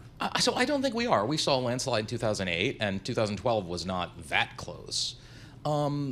This polarity is deeply aberrational, and I'll say, speaking as a political scientist for a second, we don't really understand why. We don't have good theories as to what is going on, as to why the elections are so perfectly balanced right now. I think the American political system basically does not work when it is in deadlock. Other political systems do. But to the laureates at MIT, is it, in the Power and Progress, is it just a separation of the nation here between the haves and the have-nots? Is that really all this comes down to? I don't think so. I think that is a driving issue, but although the Trump campaign sort of set image of itself that it portrays as of the working class tribunal, Trump voters are significantly wealthier than Harris voters. They were significantly wealthier than Biden voters in 2020. They will be significantly wealthier than Harris was in 2024. And so you have a real conflict between the image of the campaigns and their voter base, and that is going to be resolved eventually, but it might take a while. Can't wait to talk to you after this election. Gautam Mukunda with us, of course, of Yale, his book, Picking Presidents, How to Make the Most Consequential Decision in the World. The first sentence says it all. And across this nation, we say, every 4 years, the American people choose the most powerful person on the earth. They do it using a system created by the Founding Fathers in the 1780s based on the theories of Enlightenment philosophers and their knowledge of the Roman Republic. That shows the grandeur of the moment. It's just extraordinary here. They had the same polarity. When I was in Rome, you could see the polarity. They had a countdown clock in Rome. Do they? Okay, right in the cafe. They had a countdown clock in the cafe. We'll have our continuing coverage here tonight at 5 p.m. Joe Matthew and Kaylee Lines begin our election coverage. From New York City on YouTube, subscribe. This is Bloomberg Surveillance.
markets, headlines, and breaking news 24 hours a day on Bloomberg Radio, Bloomberg Television, and the Bloomberg Business app. This is a Bloomberg Business Flash. From the Bloomberg Interactive Broker Studio, I'm Lisa Mateo. Futures kind of in this wait-and-see approach. The U.S. presidential race gets underway. Polls show Donald Trump and Kamala Harris deadlock both nationally and across swing states. Now, after Election Day, we move on to something else. It's Thursday's Federal Reserve decision on interest rates and Jerome Powell's press conference. Right now, NASDAQ futures up 0.3%, 67 points. We have Dow futures up 0.1%, 43 points. S&P futures up 0.2%, or 11 points. The two-year yield, 4.19%. That's up 3 basis points. The yield on the 10-year, 4.33%, and that's up 4 basis points. To commodities, we have Brent crude up about 0.7% at $75 a barrel. WTI crude $72 a barrel. We have spot gold at $2,742 an ounce. Shares of telehealth company Hims & Hers up 7%, posted a quarterly profit, raised its annual sales forecast. It's the weight loss drugs. They drew in more subscribers. That is your Bloomberg Business Flash. Paul and Tom. Lisa, thanks so much. Your economic indicators brought to you by Commonwealth. Thank you, Commonwealth, for your support. Supporting more than 2,000 independent financial advisors with a 2-to-1 advisor-to-staff ratio, small firm attentiveness, big advisor impact. Go to commonwealth.com to learn about their consultative support in technology. Scheduled in 6 minutes, Mark Cuban in conversation with Bloomberg with Jonathan Farrell. We're going to take that. It should be interesting to see what he says about the Dallas Mavericks. And, an election as well. Before that, we get smarter with Hugh Von Steenis. We're going to rip up the script here. He's Vice Chair Oliver Wyman. We should be talking to him about the update, Commerce Bank, UniCredit. Forget about it. We're going all British all the time. 14 people have come in this studio, Hugh, and they've said, this is great. It's a shorter election because of Biden and Harris. We're more British. Do you sense that this election is advantaged in clarity because it's a shorter, briefer election, like what you inflict upon the United Kingdom? Gosh, that's a painful one. I mean, I think even our elections feel quite long, and your run-ins are incredibly long. Look. I mean, what's been common between the UK and the US election is the edges are much more profound, and so you're accentuating the differences rather than fighting for the middle ground. And I think that's been clear on both sides of the pond. I'm trying to understand Labour Tory. I read it daily, folks, and go, I can't keep. It's like Todd's soccer; it changes game to game, but. The basic idea here is a polarization of developed society. Yep. With your expertise in continental Europe, Germany gets the headlines, but it's really every nation is as polarized as America. Yeah, I mean, look, France is proving to be somewhat ungovernable at the moment and is really in a funk. Holland's had problems with its government. Germany's now going through it. I mean, look, the economic model as well as the politics is quite fractured. Talk to us from the worlds of private equity, private credit. How is your world, how is it viewing this election? And does one party benefit your world, the private credit, private equity business versus another? I think it's really complex. It comes down to what are the exact policies, and this isn't just about the president. It's then about the shape of your Congress and Senate. Look, I mean, the mega trend of inflows to private credit remains really strong. I mean, we saw Brookfield at an all-time high yesterday. 2/3 of their flows coming from fixed income. Blackstone, near an all-time high, and Apollo reports today, again, near an all-time high. We're actually on the other side of the pond. Let me give you a UK stock. Schroders at a 10-year low. So that polarization between the traditional asset managers and the private credit is very strong. But, investing is about detail. So I don't want to give you some bland answer that it doesn't matter. It really matters, but in the specifics of what does it mean for planning? What does it mean for interest rates, term premium? I think it's tough to give you a single answer. Sorry, Paul. Hugh Von Steenis, you've done so much work with banking and with your service to the United Kingdom with Governor Carney. I guess my basic idea is with Mark Cuban coming up in 3 or 4 minutes, billionaires in politics, you buff off them. Mm-hmm. How are billionaires in politics doing when we speak, as an example, with Mark Cuban? It's interesting. Look, so interesting. Some of the big themes with family offices are sort of one, gold. I was at a really interesting event last week where some of the billionaires were saying maybe I should put up to 10 to 20% of my money in gold as a hedge. Two, it's all about innovation. So it's obviously everyone's bragging about their latest AI investment, and if they got more, that's a big family office theme. But third is, where do you put your next dime? And should you go in the US or here in Europe? Hugh Von Steenis, thank you so much. Too short from Oliver Wyman. And now a conversation, our Jonathan Farrell with Mark Cuban. I'm a swing state voter. I'm in Pennsylvania state, and I still haven't decided who I'm going to vote for. And I'm thinking back to how Harris talked about in 2019 that she wanted to ban fracking. I understand she's changed her mind, but I'm worried that she's a bit of a shapeshifter. She gets back into power, and she'll change her mind again. How do you settle those concerns? The world has changed since 2019. She's open-minded. She's talked openly about the fact that she wants to give dissenting opinions a place at the table with her. She's not dogmatic. That's how you explain it. And she's looking to put together the best policy. She said in 2020 that she supported fracking. So I think that's a non-issue. And in terms of, is she just an extension of Biden? Just look at Biden's budget proposal versus what Kamala Harris has actually proposed. Biden wanted much higher taxes. Kamala Harris came in at 28% for tax rate for cap gains and 28% for corporation, and did not say a word and will not say a word about unrealized capital gains. And so I think she's completely different. She's not a shapeshifter in the least bit. Well, that individual we were speaking to, Scott Bessent, this key economic policy advisor to the Trump campaign, says that Harris, what he hears from a lot of Wall Street journals, that she would be moderated by a Republican Senate. And that's why Wall Street would be willing to vote for her, because of that moderating effect that she would get from a red Senate. Is there any truth to that? Yeah, of course. I mean, balance is not a bad thing necessarily. I'm not opposed to a divided Congress. But the bottom line is, what will Kamala Harris do? And I think she's better for the economy in so many ways. There's 335 million people in this country. 4 million make $400,000 or more. The other 330 million make less. And she's been very specific that if you make $400,000 or less, your taxes aren't going up. In fact, for 100 million people, they're going down. The other big expense that every household is fearful of is healthcare expenses. Donald Trump has said he has a concept of a plan. Kamala Harris has been very specific on the pharmaceutical side, saying she's going after the pharmacy benefit managers, the middlemen, and she'll introduce transparency. I know from my own personal experiences with cost-plus drugs, that'll lead to a 20, 30% or more deduction in the cost of medications for households and businesses. And then you've got tariffs. As Michael, I think it was, said earlier, tariffs are a bad idea. I mean, well, if they're so bad, then why did Biden and Kamala Harris keep them? They keep the Trump well, let's era talk about that, right? Because that's not completely accurate. First, look at the EU. Biden signed a deal saying that there would be no tariffs between the two, EU and the United States, for the next 5 years. So those tariffs are gone. And then you look at what Trump tried to introduce. He had 4 years to try to implement tariffs that worked, and he got his butt kicked by China. The retaliatory tariffs almost destroyed the soybean and the farming industry, and he had to pay out $20 million. But as it applies to households, right, he's talking about a 60% across the board tariffs for Chinese imports. China makes just about every Christmas present that we buy for our kids. So families would be looking at a 60% or more increase in what they'd spend on Christmas. And the downstream impact of that would be significant to small and large businesses. Mark, let's talk about something you've been very vocal on. This is regulation. You've said that you don't think Harris should keep Lina Khan, the head of the FTC, on. And Alexandria Ocasio-Cortez, the congresswoman from New York, went to Twitter and she said billionaires like you, Mark, are trying to play footsie with the ticket. If anyone goes near Lina Khan, there will be, quote, an out-and-out brawl. Where is Harris when it comes to things like the FTC?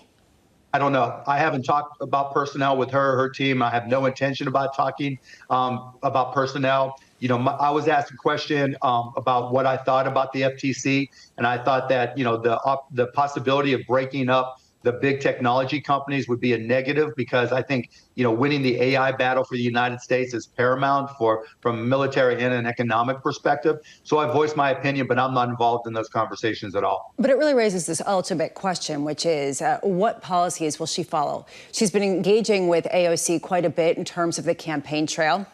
And there's a real question of how much there will be an effort to cater to the further left sides of the Democratic wing versus the sort of centrist appeal that she's been trying to have. How much are you actually getting confidence that she's going to have business executives in cabinet positions, in top areas where she really is listening to what they have to say?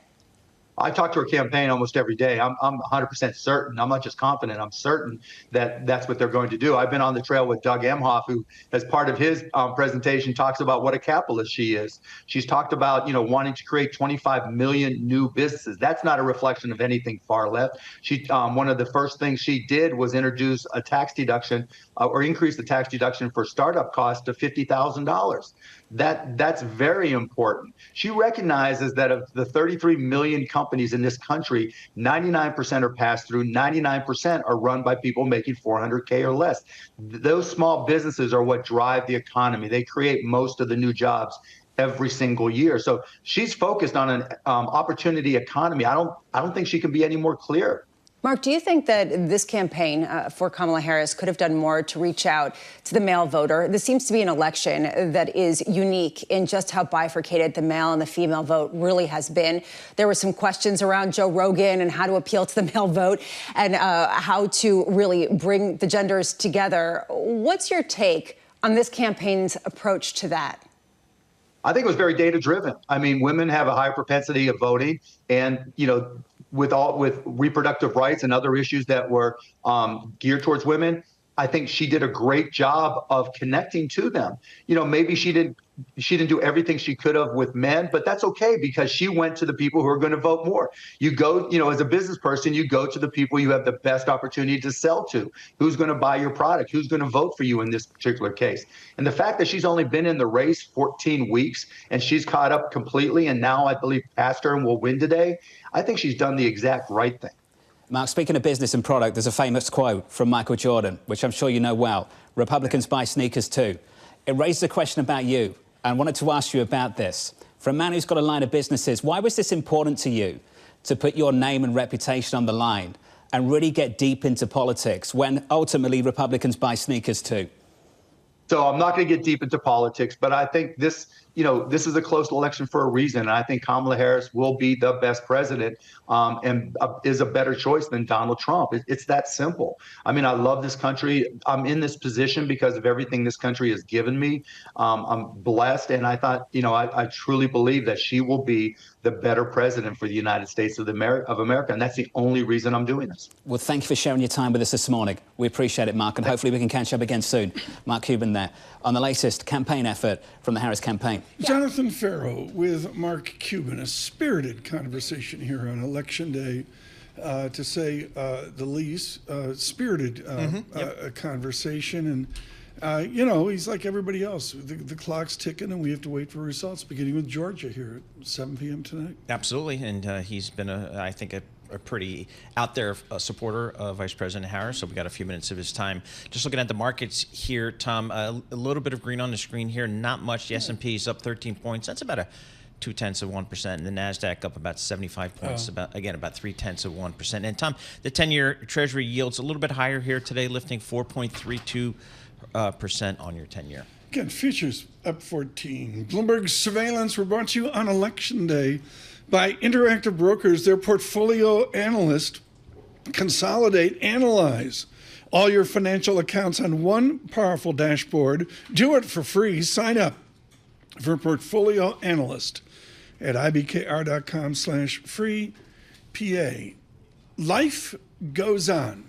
And a gentleman who did so much for America, changed what we do, Bernard Marcus, has died. He, of course, founded Home Depot. This news just coming across the Bloomberg. I'm sure Michael Barr will have much more on this in the coming hours. The founder of the Big Orange, Home Depot, co-founder Bernard Marcus, has died. On this Election Day, we look to election coverage tonight. Joe Matthew, Kaylee Lines, 5 p.m. Jonathan Farrow will join at 7 p.m. with Emery Horton for coverage through the evening across all of our Bloomberg platforms, including on YouTube. Subscribe to Bloomberg Podcasts out on YouTube. From New York City, futures up 13. Good morning.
markets, headlines, and breaking news 24 hours a day on Bloomberg Radio, Bloomberg Television, and the Bloomberg Business app. This is a Bloomberg Business Flash.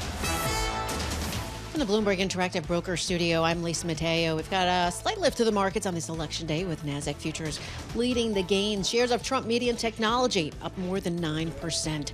We have NASDAQ futures up 0.3%, 66 points. Dow futures little changed, up 37 points. We have S&P futures up 0.2% or 11 points.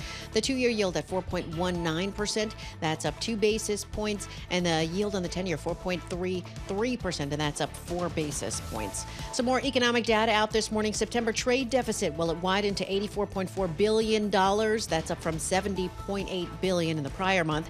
Up next this morning, the ISM Services Index. Few companies making news. Apple said to propose investing almost $10 million in Indonesia. That's in a bid to have that ban on iPhone 16 sales there lifted. And shares of discount retailer Dollar Tree, well, they're up more than 4%. The company appointed COO Michael Creedon as interim chief.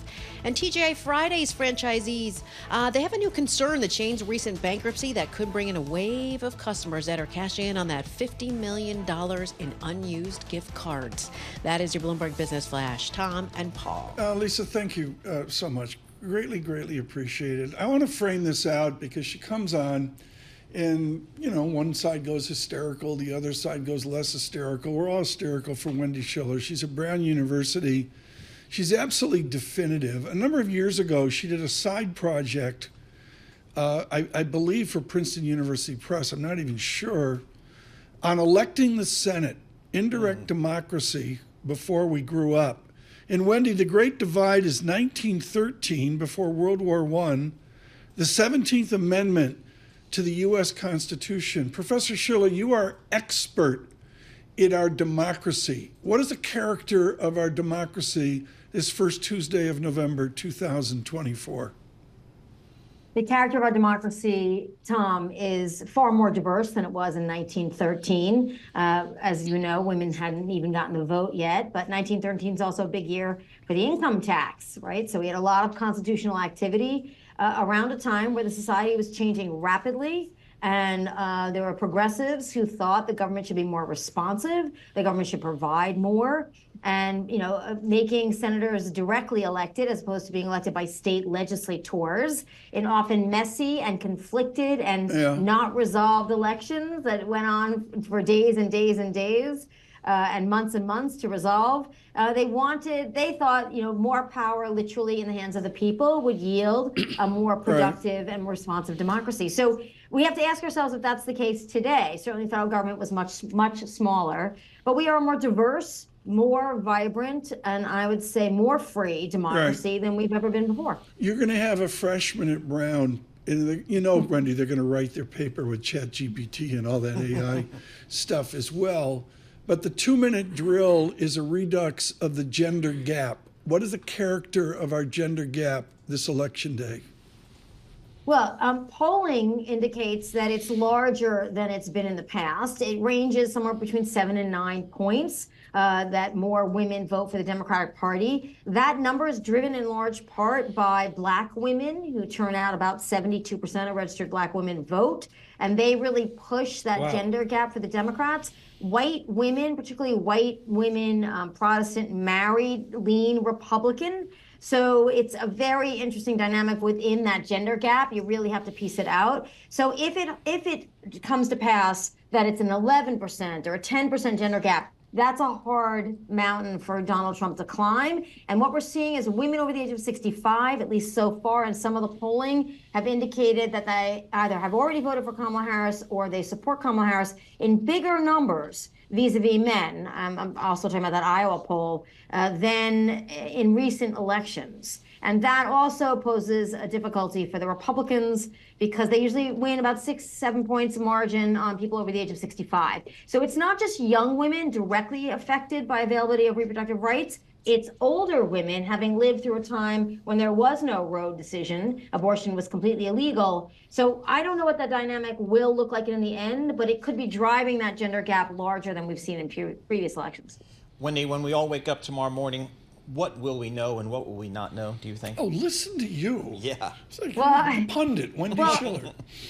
I mean, it feels instinctively that if Donald Trump, holds on and performs as well as he did in 2016, we're going to know that earlier in places like Michigan, for example, even in Pennsylvania on early returns.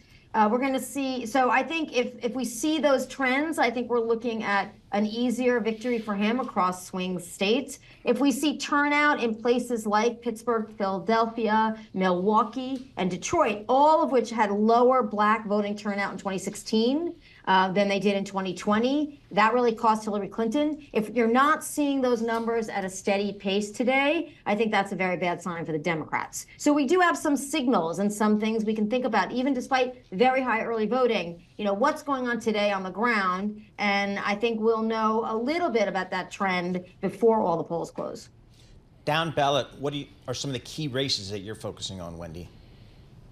Well, I'm certainly looking at places like Michigan with Alyssa Slotkin running, Tammy Baldwin, Bob Casey, all of those. Bob Casey and Tammy Baldwin are incumbents. They're expected to win narrowly. We're looking at Arizona, very interesting race. You could have people voting for Ruben Gallego, the Democrat, but also voting for Donald Trump, which would cost Kamala Harris that state. Jackie Rosen's incumbent in Nevada. She had a big lead. It's a little bit less big now. We'll see if she holds on. So if these Democrats hold on, particularly Sherrod Brown in Ohio, that really changes the extent to which Republicans can take the Senate with a large lead. You're looking at West Virginia going Republican, and Montana looks like Tester will lose, but it's looked like that before, and he's managed to win.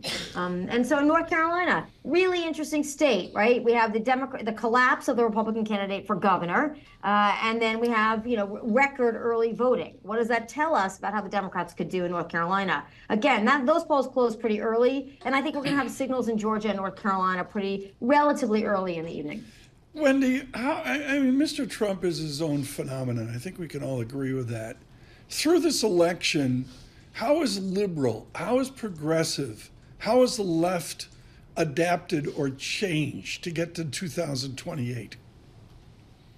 Well, Kamala Harris has tried to really sort of calm the left down, meaning, that suburban voters, sweet spot, more conservative Latino voters, let's say, more conservative Black men, for example, just calming them down. And the images that we saw, 6-8 months ago, protests, all sorts of things that make, the average voter nervous about the Democratic Party, that seemed to go away when Kamala Harris got the nomination for the most part. So I think that's the conundrum, is if she wins, which flank of the Democratic Party will actually be most influential with Kamala Harris?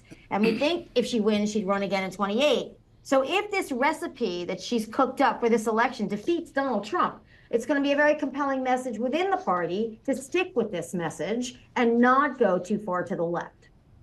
Wendy, thank you so much, and thank you forward as well. Professor Schiller to join us after the election, I am most certain. Wendy Schiller at Brown University, and of course with all of her writings on American civics, most of which we've forgotten over the years as well.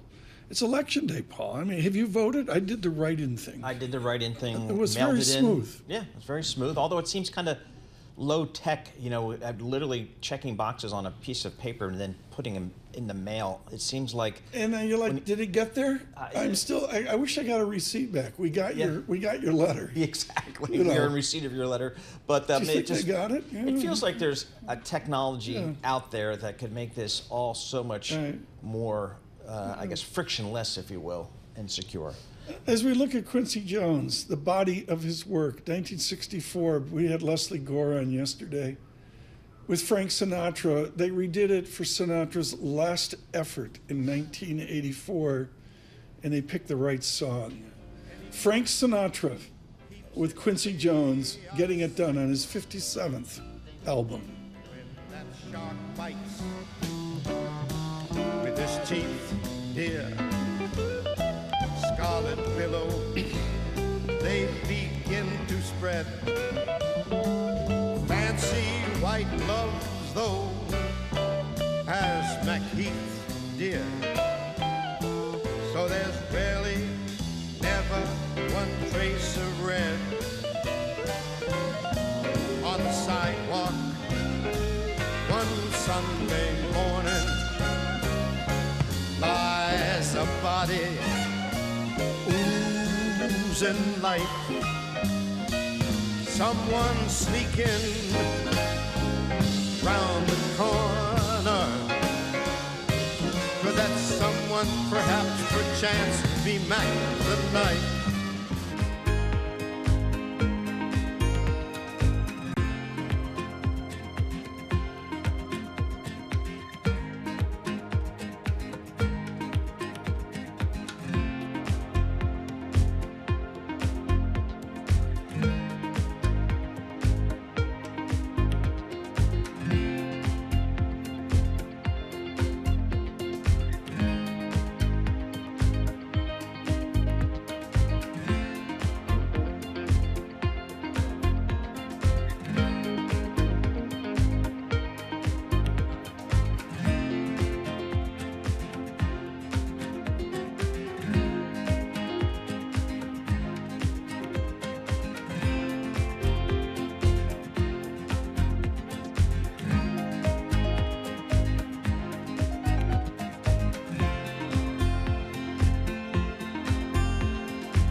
This is Bloomberg Surveillance with Tom Keene and Paul Sweeney. Apple's still minting more money than God, right? Geopolitics front and center for global Wall Street. With Lisa Mateo on markets. Stocks are coming off of another record high. And Michael Barr with news. U.S. Secretary of State discussed the conflict in Gaza. The best in economics, finance, investment, and international relations. This is Bloomberg Surveillance on Bloomberg Radio. Good morning. Good election day. Tom Keene, Paul Sweeney, Michael Barr, Lisa Mateo, the entire team here. A lot of questions about what we're doing. We will be here tomorrow morning. Right now it's 7 a.m. Nathan Hager and Karen Mosca doing that great early morning job. Look for us tomorrow to give you where we stand, particularly, I would suggest, Paul, in the Senate tomorrow morning. Yeah, exactly. So we'll be looking down ballot as well as the White House. And, you know, the experts, Tom, are telling us we've got to be patient here as we think about counting all these votes for all these elections. So we'll be here tomorrow morning. And, of course, a market reaction in equities, bonds, currencies, commodities, dollar fractionally weaker. It's a churn to the market after the jobs day on Friday. You know what? If there was an election, it'd maybe sort of be the same here is what we see. But the answer is it's a churn awaiting those important results. Good morning across YouTube internationally. We say good morning. Where do we vote last? Dixville, Notch, New Hampshire. Gura on top of that. Yep. You know, he's at Freeport, you know, Maine, LLB and all that. Sure. Yeah, 3-3 in Dixville, Notch, in New Hampshire. They got the countdown clocks up here on all the TV. My countdown clock is 16 hours from now. Is it? That's out west of Hawaii. Wow. East of Midway, and you go way, way north, the Aleutian Islands of Alaska. All right, Google 326 people is the count I saw. Okay. And on Edek Island, they will vote at about 1 a.m. our time. They close the polls, I should say. Okay. At 1 a.m. our time. Somehow I think we'll have some decisions before that. Wow, that is out there. You're right. On that this morning. Futures up 6, Dow futures up 17. Let's get right to it from the Interactive Broker Studio. We need a market check, Lisa Mateo. We do. Futures just treading water on this election day. Right now we have NASDAQ futures up just 0.1%, 31 points. Dow futures little change, up 20 points. We have S&P futures up 0.1% or 6 points. The 2-year yield at 4.18%. That's up 2 basis points. The yield on the 10-year 4.32%. That's up 3 basis points. To currencies, a dollar weaker. Japanese yen little changed. Euro, British pound stronger. We have Bitcoin up more than 2.5% at around 68,000. Want to check in with some crypto-related stocks like MicroStrategy up more than 3%. Strong U.S. robust demand for AI software. That has shares of Palantir up more than 16% quarterly. Revenue beat estimates, raised its forecast for operating income in the current period. A Dan Ives favorite. Shares of Boeing up nearly 2%. Workers voted to accept that new labor contract, end their strike after 53 days. And today, Wells Fargo expected to begin the first ever contract negotiations between a giant U.S. bank and unionized employees. That is your Bloomberg Business Flash. Tom and Paul. Lisa, thanks for that update, particularly on Palantir. Dan Ives within the hour, raising our price target on Palantir to 57, reflecting our increased confidence in the game-changing AIP strategy. I have no idea what that is. But I'm with him. With use cases for AI taking hold over the year. This was an eye-popping quarter/goal for the Messi, this is like soccer talk. I think so. He does this for Pharaoh. The Messi of AI growth story is AIP receives unprecedented demand. Then he's got a bunch of emojis here.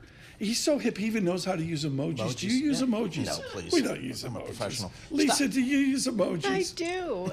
Oh, God. Maybe you should interview Ives next time. The stock is up 140% year to date, Tom. It's got a market cap of $94 billion. Wow.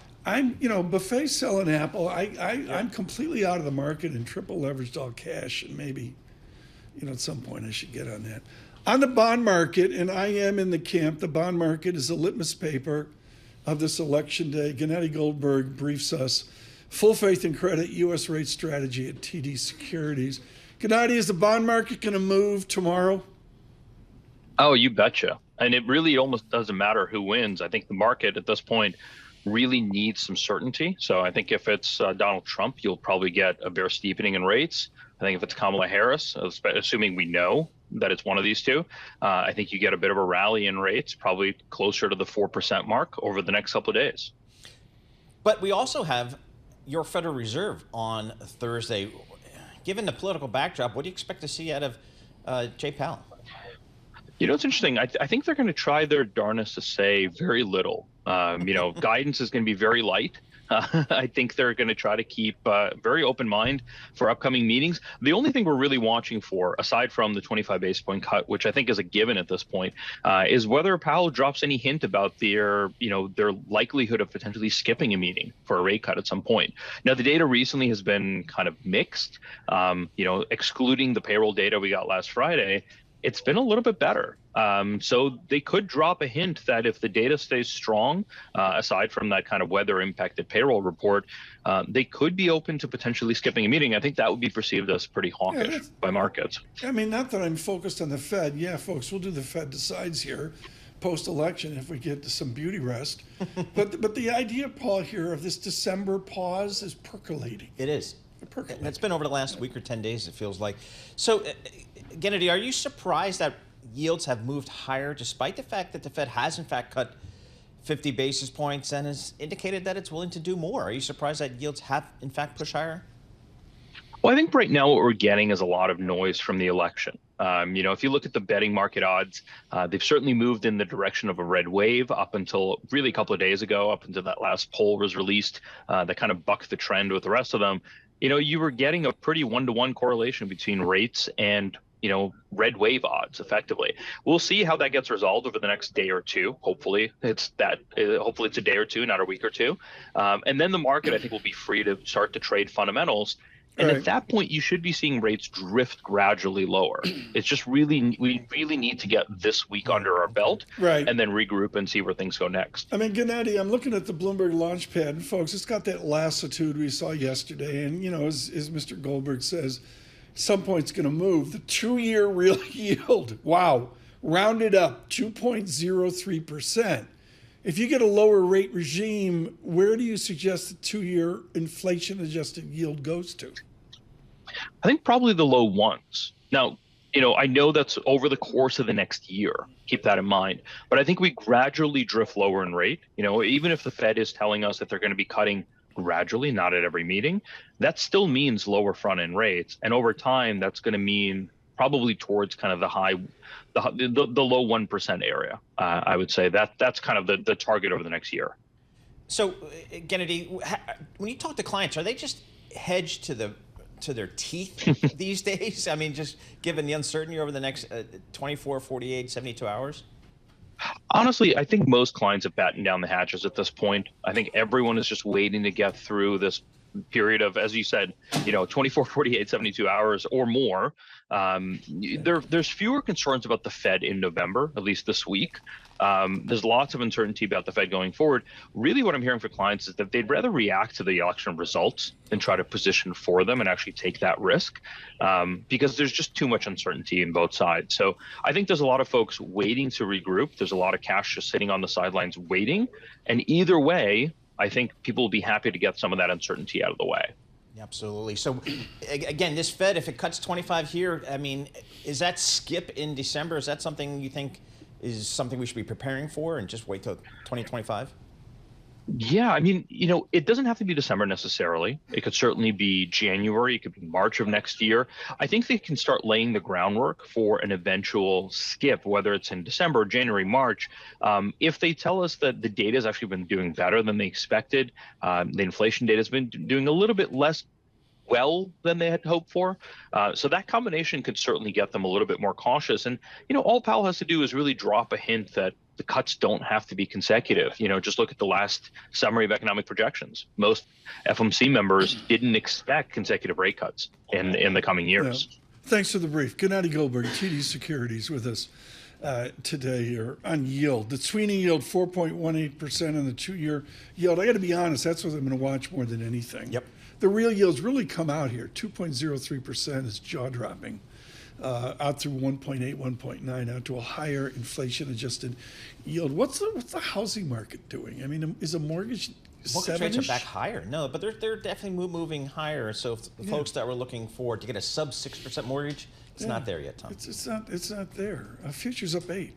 Dow futures up 29. The VIX under 22, 21.89. With our news in New York City this election day, Michael Barr. Thank you very much, Tom, Paul, Lisa. Americans are voting this election day whether to send Donald Trump back to the White House or elevate Kamala Harris to the Oval Office. At his final rally of the 2024 campaign in Michigan overnight, former President Trump spoke in Grand Rapids. If we win Michigan, we win the whole thing, Vice President Harris finished her campaign for president last night at a rally in Philadelphia. It is time for a new generation of leadership in America. Bloomberg's David Gura is in Philadelphia. There was a large crowd on Benjamin Franklin Parkway, about 30,000 people, according to the campaign. And there were big entertainment acts. Ricky Martin was there, Lady Gaga. Fat Joe came and spoke as well. And when she came out, she gave a version of the stump speech that she's given, which is largely optimistic and stands in sort of stark contrast to what we heard from former President Trump as he campaigned in North Carolina and Pennsylvania and Michigan yesterday. And she said explicitly, we are optimistic.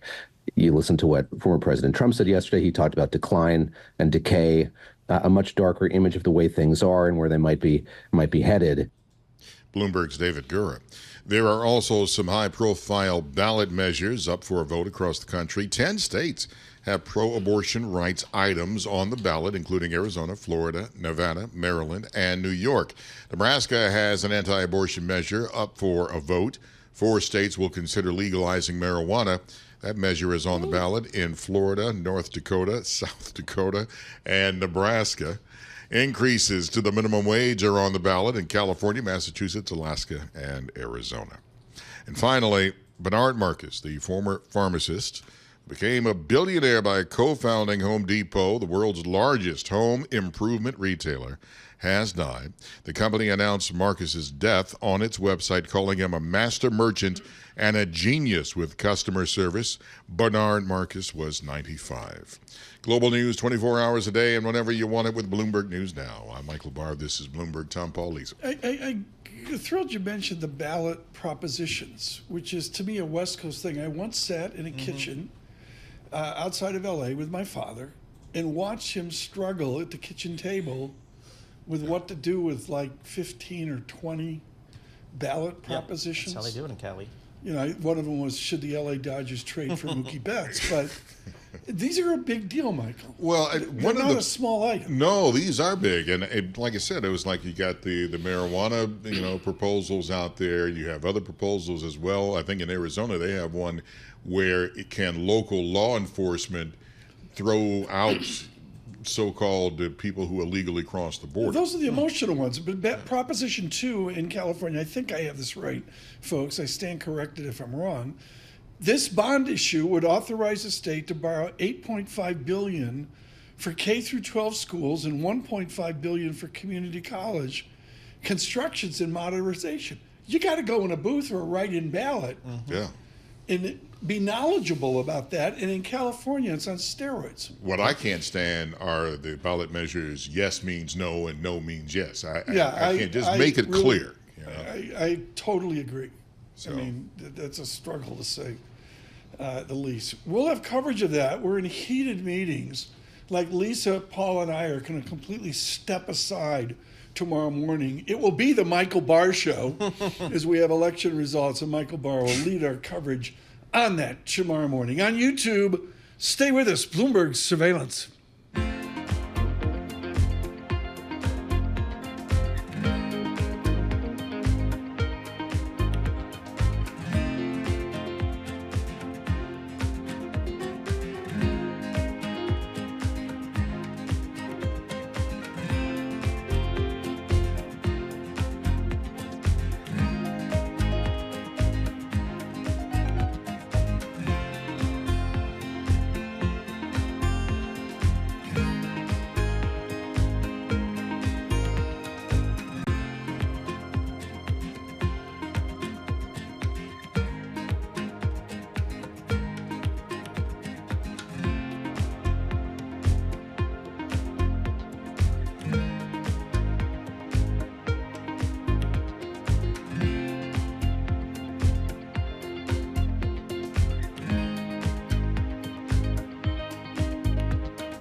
Markets, headlines, and breaking news 24 hours a day on Bloomberg Radio, Bloomberg Television, and the Bloomberg Business app. This is a Bloomberg Business Flash.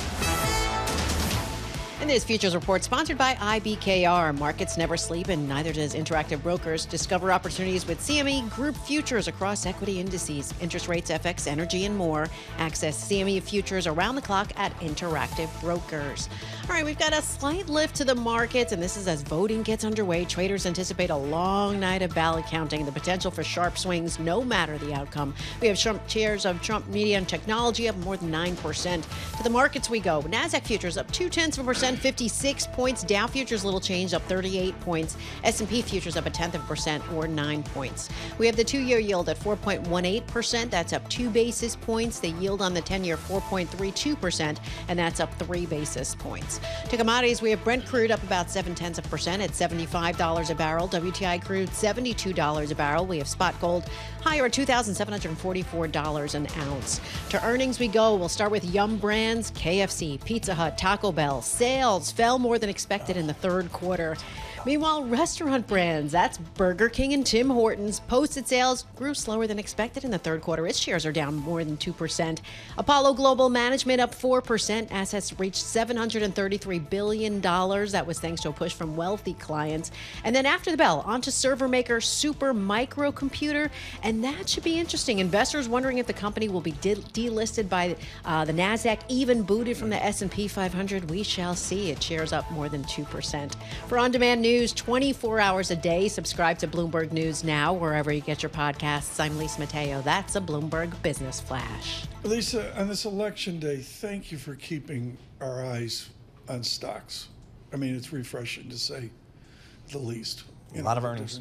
A lot of earnings. It's still there. And, the backdrop here is 2.8% GDP and a guesstimate forward that I think we can safely say there's a large consensus feel we're not heading for a recession. Right. I think that's sort of out there. I think you're right. As well. We had a really interesting conversation today with Jordan Rochester over at Mizuho. And for the election, in dollar dynamics, he bracketed euro. Joining us now, up to speed on euro, Dan Tobon joins us from Citigroup, and of course his London watch for them. And he's, of course, with FX there, a G10 FX strategy at Citigroup. So if you bracket euro, Trump, Harris, Euro right now is, I'm looking, Dan, my eyes are failing me, a 109. With Trump, where's Euro? With Harris, where's Euro? Yeah, well, I mean, very simply, if Trump wins, euro dollar goes down, potentially all the way towards around 105. That'd probably be a bit of a stretch, but it could get down that far.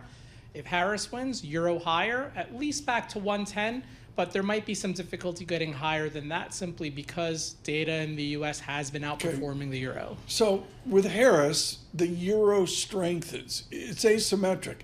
Is it about euro stronger, or is it sell the dollar with Harris? No, this is absolutely about the dollar, and actually there's dollar yen would be a trade we'd be looking at more because bracket that, please. It's a proxy. 152. It's a proxy for rates, and so rates should go down, yield should go down if we see a Harris win, and so dollar yen should go down as well. Since the beginning of time, when I think about trading currencies, I think about Citibank and Citi. Now, you guys are New York, London, Asia. You trade everything. How are you guys staffing up for the next 12 to 24 hours globally, currency desk at Citi? Oh, it's going to be busy, and it's going to be all hands on deck, at least tonight, until we have, probably until midnight. We have to see how the results are coming out. But certainly 24/7, we will have staff, and we will be there for what currency pair, what indicator of FX is what Dan Tobon's going to watch off the Bloomberg at Citi? I'm going to be watching dollar yen and dollar mex. Those will be the two key ones to keep an eye on. Talk to us about dollar Mexican peso. What's the relationship there? What's driving that trade these days? Dollar mex has a lot of domestic stories, but it's also sensitive to the U.S. dynamic if Trump wins, both because the USMCA will come under review, and so there's some potential uncertainty around there, and also because there's been a lot of border disputes, so mex just comes into focus and remains one of the key So currencies. mex is 20.13. If Trump is going to win or appear to win, it weakens to 21.22. In that area, it's hard to say overnight, but certainly potential. Yeah, I don't need, it's completely unfair, but the direction. Absolutely, that's the right Like, when you talk to your clients, do you feel like they're hedged today? Are they making bets today? Are they just saying, I'm on the sidelines today? Because there will be movements in your market. Yeah, absolutely. For the most part, the big accounts have really reduced positioning and are trying to go in as lightly positioned as possible. The more active clients, they're long dollar. They've reduced some of that. They were a lot more long dollar last week when Trump odds were a bit higher. Still leaning towards long dollar, though. So, all right, let's go 72 hours, 3, 4, 5 days from now. What do you think? Long term. Long term.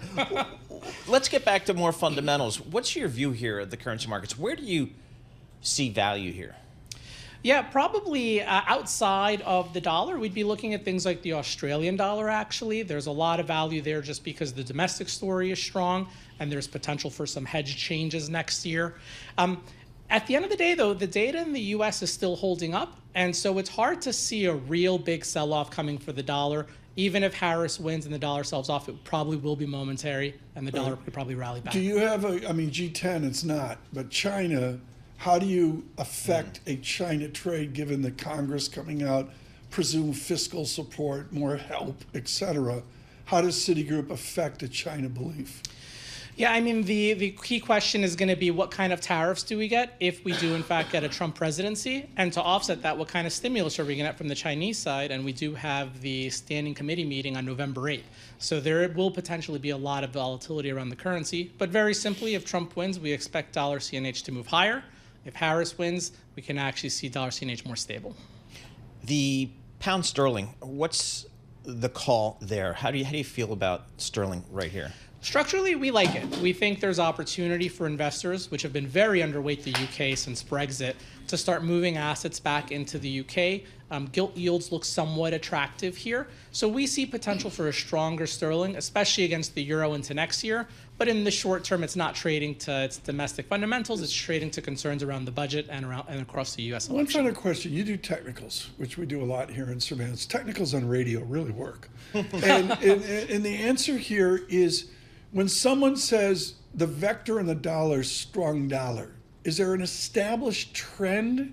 I call it soup, or is it technically just soup where the dollar is right now? If we pull out far enough, there is a very clear trend since the great financial crisis for a stronger dollar. And in fact, the U.S. has been the outperforming economy in the global developed markets. So does it get you on yen through 160? I mean, Gartman's framing it for gold, but that's Gartman making gold chat. Can you, as a major bank, frame out a fan distribution that gets a yen back out over 160? That would require a much higher U.S. 10-year yield.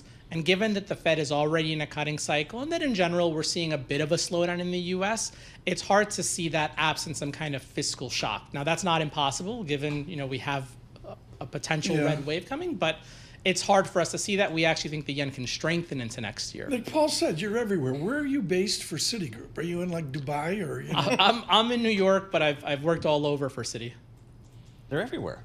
I'm actually, if you want to go trade some obscure currency, they got no, your you first read, call. You read Dan Tobin's resume, and it's like the romance of FX and big bank. I mean, he came out of Villanova and he's sipping tea in Mayfair. What's that about? I know. Oh, Citi is the FX bank, and London is a place. What was your first day like in Citigroup? Was it like the TV show industry?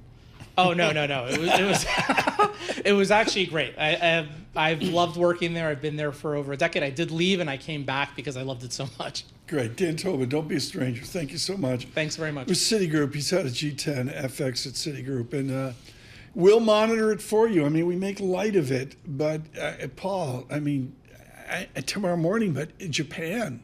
Yep. 7 p.m. tonight is their morning where they start getting active with the thermometer of the Japanese currency yen. traders at Citi in Tokyo, they'll be up and running. I'll be heading for the surveillance beauty rest, but I guess I'll look at dollar yen. Yeah.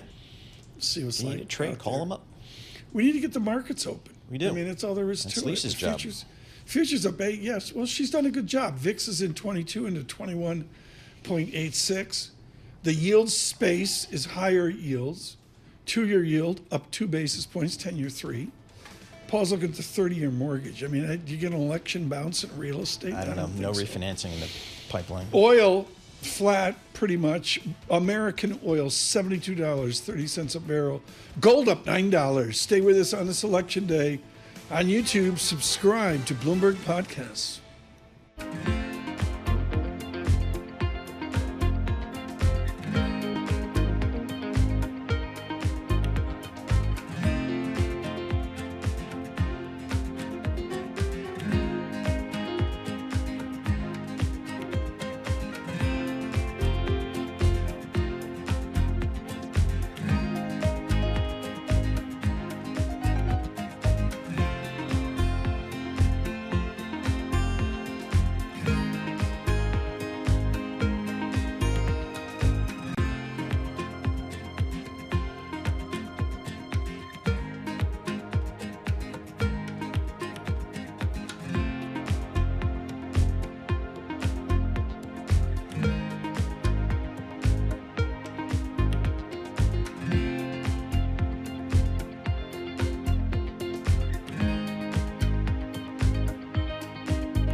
Markets, headlines, and breaking news 24 hours a day on Bloomberg Radio, Bloomberg Television, and the Bloomberg Business app. This is a Bloomberg Business Flash. And the opening bell report brought to you by JP Morgan Asset Management. Stay informed on today's fastest growing investment vehicle with a new guide to ETFs. Visit jpmorgan.com/ETFs insights to learn more. All right, we got a big week for markets. Not only do we have a U.S. presidential election, but we also have a Fed decision on interest rates. And odds are policymakers are going to opt for a 1/4 point rate on Thursday. We'll see, but let's get to the markets as we get things open on this election day. We'll start the S&P 500 up about 0.2%, 11 points at 5,000. 29,723. Over to the Dow right now, little change, down about 2 points at 41,792. The NASDAQ up 0.4%, 74 points at around 18,255. We have the 2-year yield at 4.18%. That's up 1 basis point. The yield on the 10-year 4.32%, and that's up 3 basis points. To commodities, we have Brent crude $75 a barrel, WTI crude $72 a barrel. We have spot gold at $2,748 an ounce. We have the dollar is weaker. The dollar is weaker. Japanese yen stronger. We have euro, British pound stronger. We have Bitcoin up more than 3.5% right now at 69,000. At the open, checking with shares of Palantir up 14%. Also to note, shares of Nvidia up 1%. Same for Tesla right now. That is your Bloomberg opening bell report. Tom and Paul. Thanks so much. Greatly appreciate it, Lisa Mateo. This is a real joy. He's in Michigan. He's at the Northwest Activity Center. And, Election Day, everything's canceled.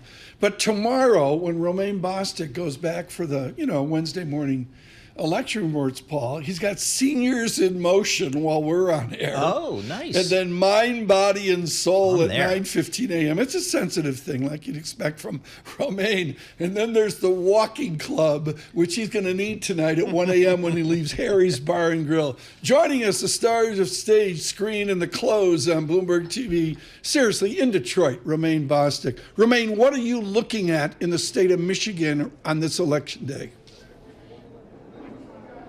Well, I think probably the biggest takeaway that you're going to learn after we get through tonight is voter turnout, Tom.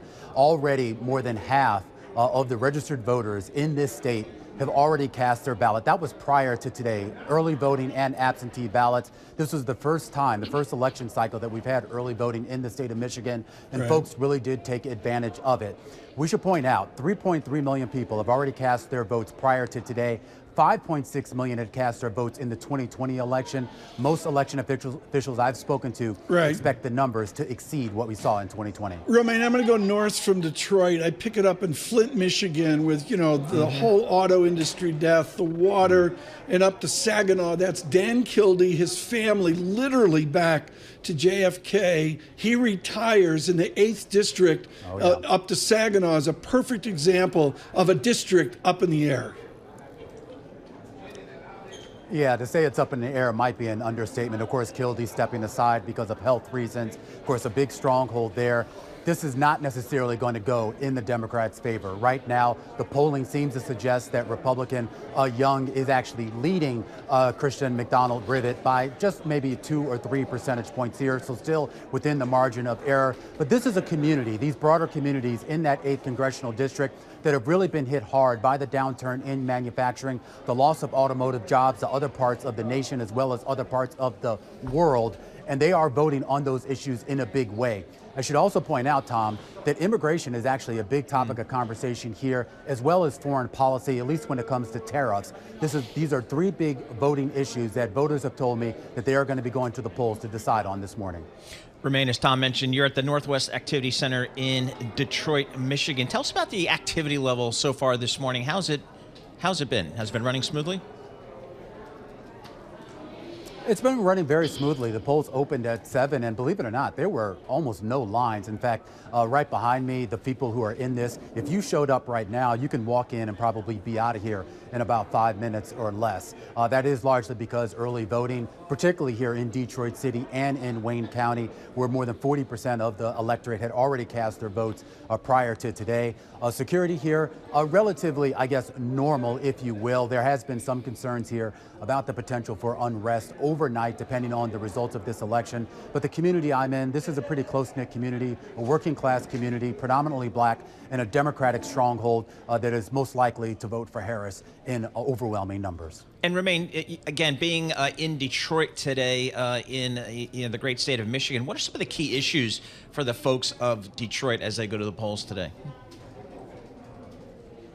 Well, based on the polling coming in, it was basically economy was number 1, reproductive rights, and immigration. But a big wild card here is actually foreign policy. And you're going to find that if you go just a little bit west of where I'm at, into the communities of Dearborn, Michigan, and Dearborn Heights, or just a little bit east into Hamtramck, these are predominantly Muslim majority cities, Arab majority cities, and they are very upset right now about the Biden and Harris administration's handling of the war in Gaza.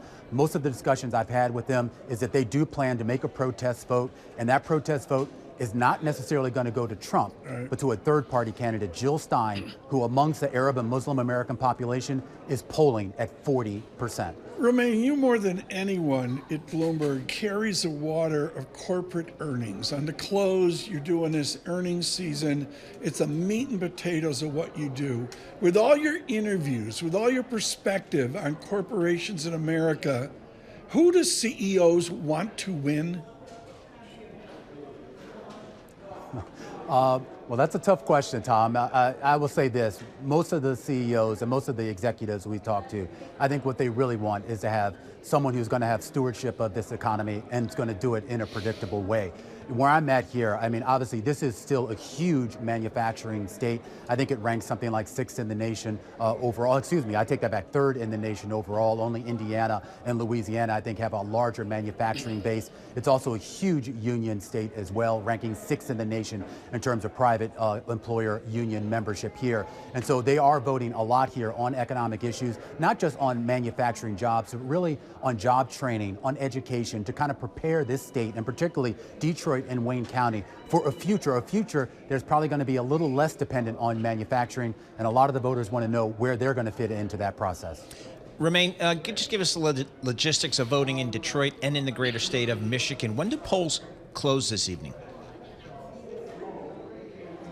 They will be closing at 8 p.m. tonight. Remember, most of the state of Michigan is on Eastern time. There are a few areas in the Upper Peninsula that are on Central time, so that will be 1 hour later for you folks out on the East Coast. I did have a chance to catch up with the head of the election boards, both in Detroit and in Wayne County. They're expecting a much smoother process than what we saw in 2020. Of course, that was the pandemic year where most of the voting was done by absentee ballots. And of course, that led to a lot of late nights, in fact, a long week of trying to tally up the votes. They're not expecting a repeat of that. Detroit officials say they do expect to have a result for Detroit City tonight.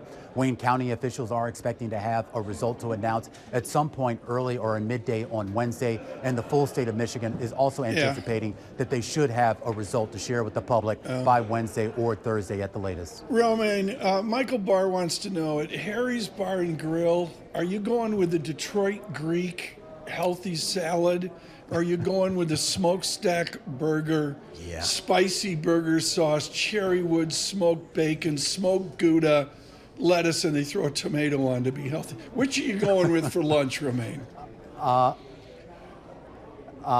I was going to go with the Tanqueray and tonic, but I think what you just said actually sounds a little bit better, Tom. Look, I mean, we've been running around all day. Everyone's given us a lot of recommendations, Coney Island dogs and all the different cuisines here. I have to tell you, Tom, I'm not sure any of that's going to sit well on my stomach, given how late we have to stay up tonight. Romaine Bostic, thank you so much. And it will be a long night in Michigan. Romaine Bostic, seriously, folks, Northwest Activity Center at a polling center, not so busy in Detroit because of the way we've changed. This write-in ballot, I'm still, my head, Paul, is not wrapped around this still. It was, I felt strange putting the thing in the envelope, getting the little barcode in the window. And it's just... And you drop it in the box and you hope it gets there.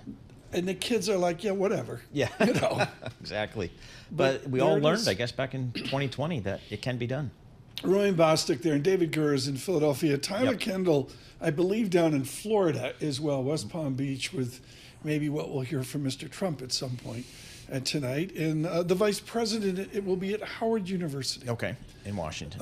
In Washington, I believe, is the schedule. We've got so much more coming up. Our election coverage, we do so with a NASDAQ up 0.7%, nicely over 20,000 levels. S&P 500, 5,700. Dow, just below 42,000. The VIX, 21.18. It's a better tape now. What do you do, Paul? Do you, get out front of the countdown clocks. Yeah, exactly. I mean, a lot of the folks we talk to, I mean, they're trying to hedge some of the risk if they can.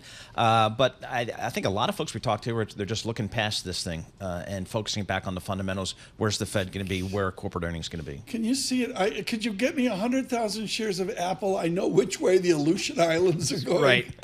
Exactly. So I mean, it's gonna be crazy, but we'll be here and we'll get it all worked out. Stay with Bloomberg Radio. We will do data checks today through a market on the move, and it is on the move right now. Again, futures, the market, the Dow up 106 points.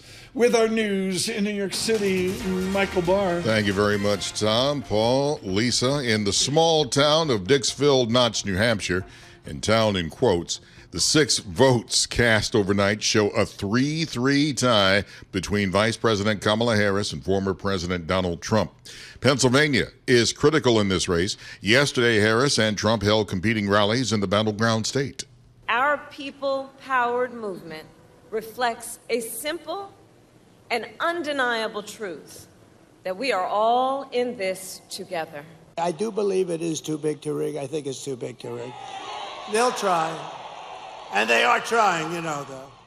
Control of Congress is at stake this election. Races for the House and Senate will determine which party holds the majority and the power to boost or block a new president's agenda. More with Bloomberg's Amy Morris in Washington.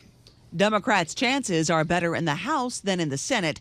They need a net gain of just 4 seats to hand the Speaker's gavel to Hakeem Jeffries of New York. The first results election night could come from Virginia, with each party having a pickup opportunity. And Republicans have sought to capitalize on voter discontent on issues like inflation and immigration, targeting open race seats of retiring Democrats in Michigan and incumbents in states including New Mexico and Pennsylvania. Both Louisiana and Alabama have newly reconfigured majority black districts that favor Democrats.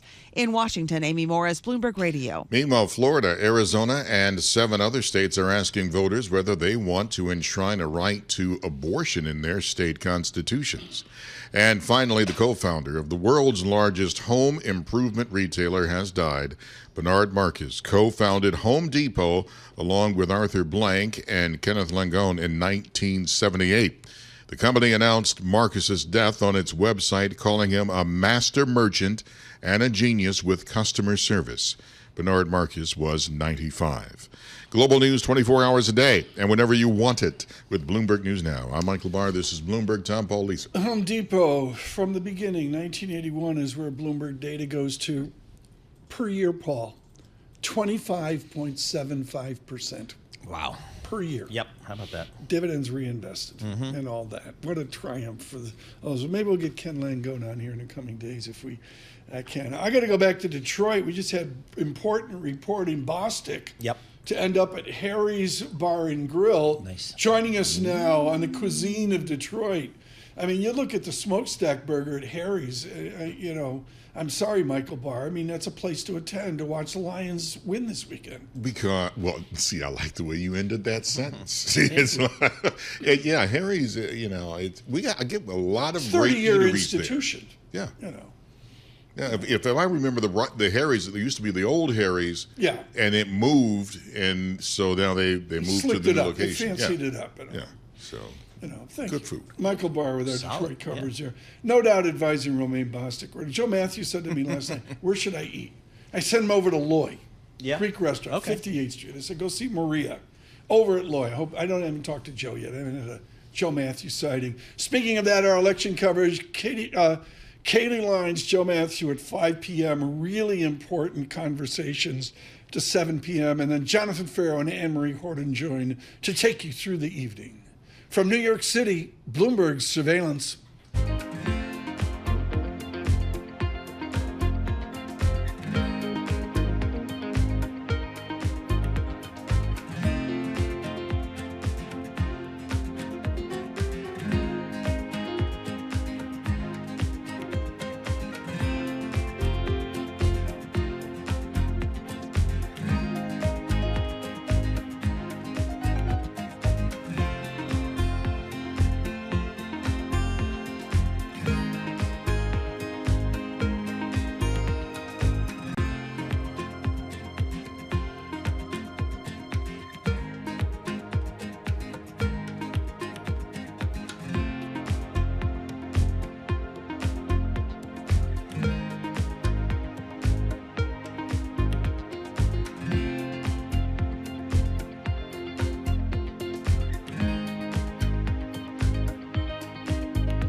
markets, headlines, and breaking news 24 hours a day on Bloomberg Radio, Bloomberg Television, and the Bloomberg Business app. This is a Bloomberg Business Flash. From the Bloomberg Interactive Broker Studio, I'm Lisa Mateo. We've got stocks on the rise, the dollar weakening, and this as voting continues in the U.S. presidential election.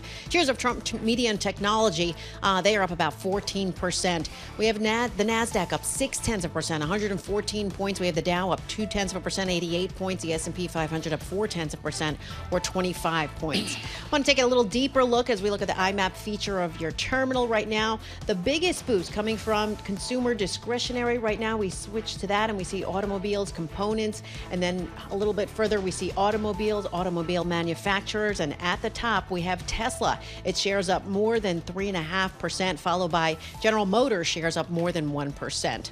Over to shares of Boeing. They are up they're down about 0.7%. Workers voted to accept that new labor contract.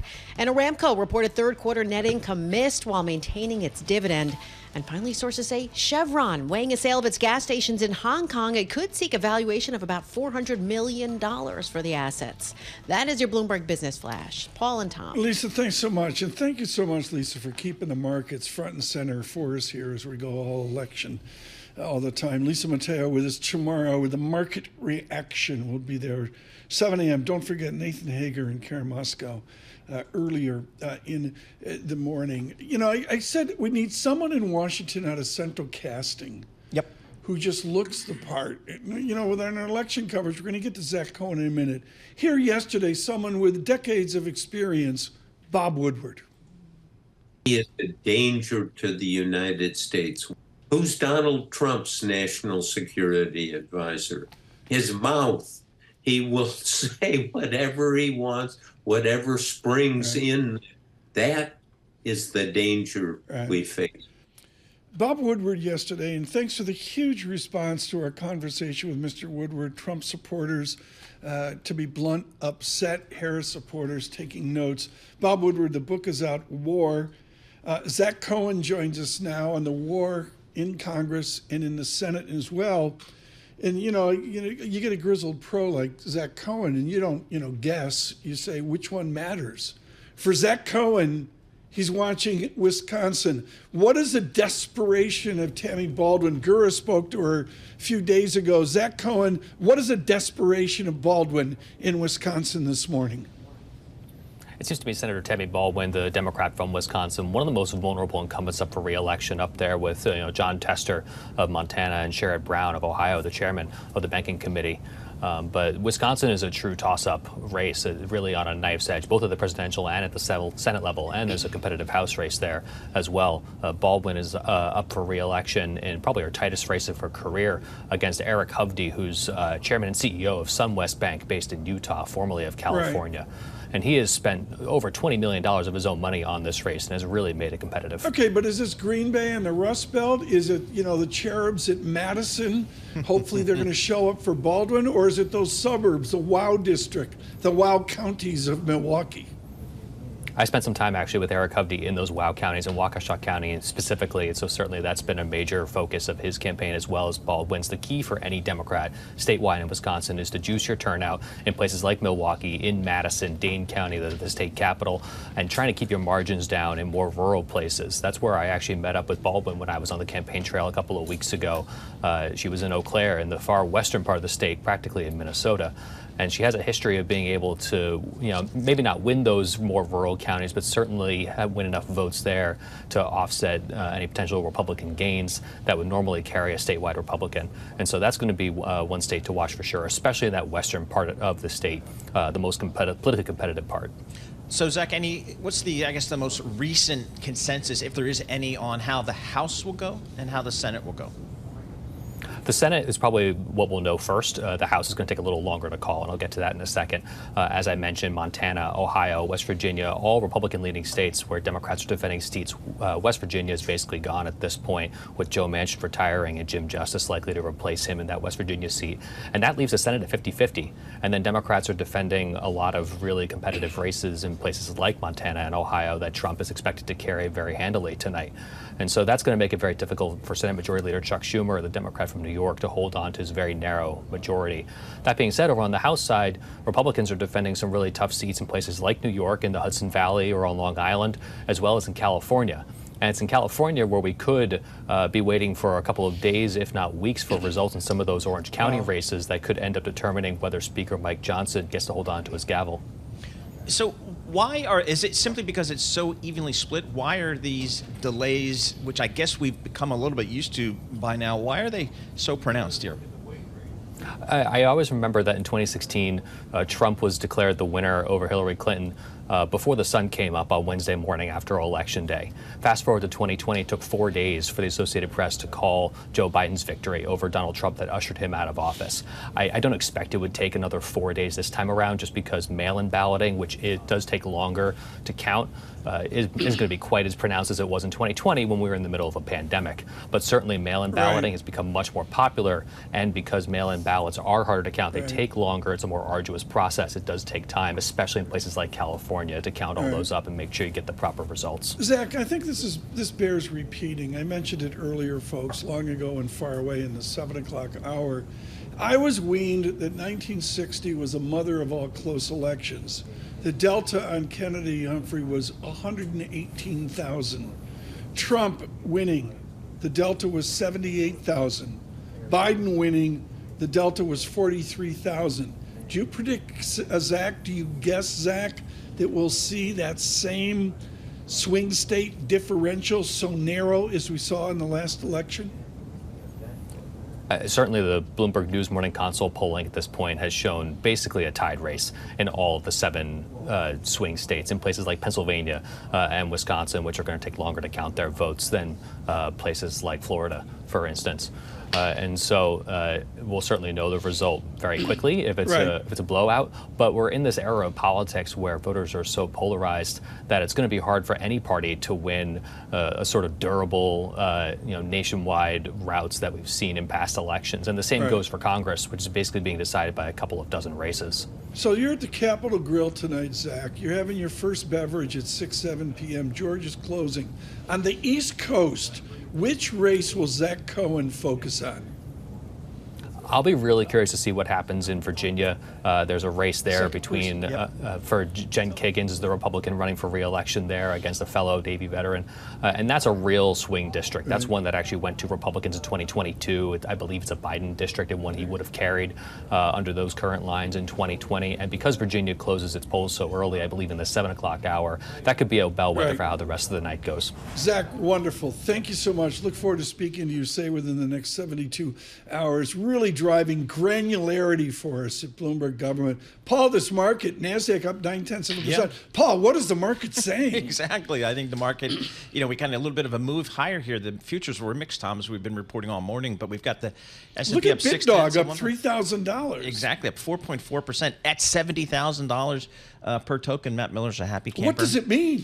Risk on? Does it mean people, I don't know if this is any referendum on the market here. I can't imagine. But we got the Fed coming up Thursday, Tom. We can't forget about that. We go to our congestion correspondent, John Tucker. John, will the congestion tax debate in New York State, will it change? Will it be amended given the first Wednesday of November? It may very well after the election. It may come up again because the MTA needs money, and it needs money pretty quickly to do a lot of projects. Your congestion coverage this morning. We covered it all, Paul. Yeah, I'll be on the subway today. Happy camper. It's been a lot of fun. Major shout out to Michael Barr. He's feverish with his staff. Working on the granularity, the minutia of the elections. And we'll have a real focus for Bloomberg 1130 and our New York City coverage, our tri-state coverage tomorrow. Tonight, 5 p.m., Joe Matthew, Kaylee Lyons begins our election coverage. We've enjoyed looking at the nuances of Quincy Jones here. I'd forgotten all about this. He called up George Benson and said, we're doing one more song. Benson said, I don't want to do it. Quincy said, no, we're doing one more song, George. Pick up the guitar. George Benson with Quincy Jones. Give me the night. Vote today.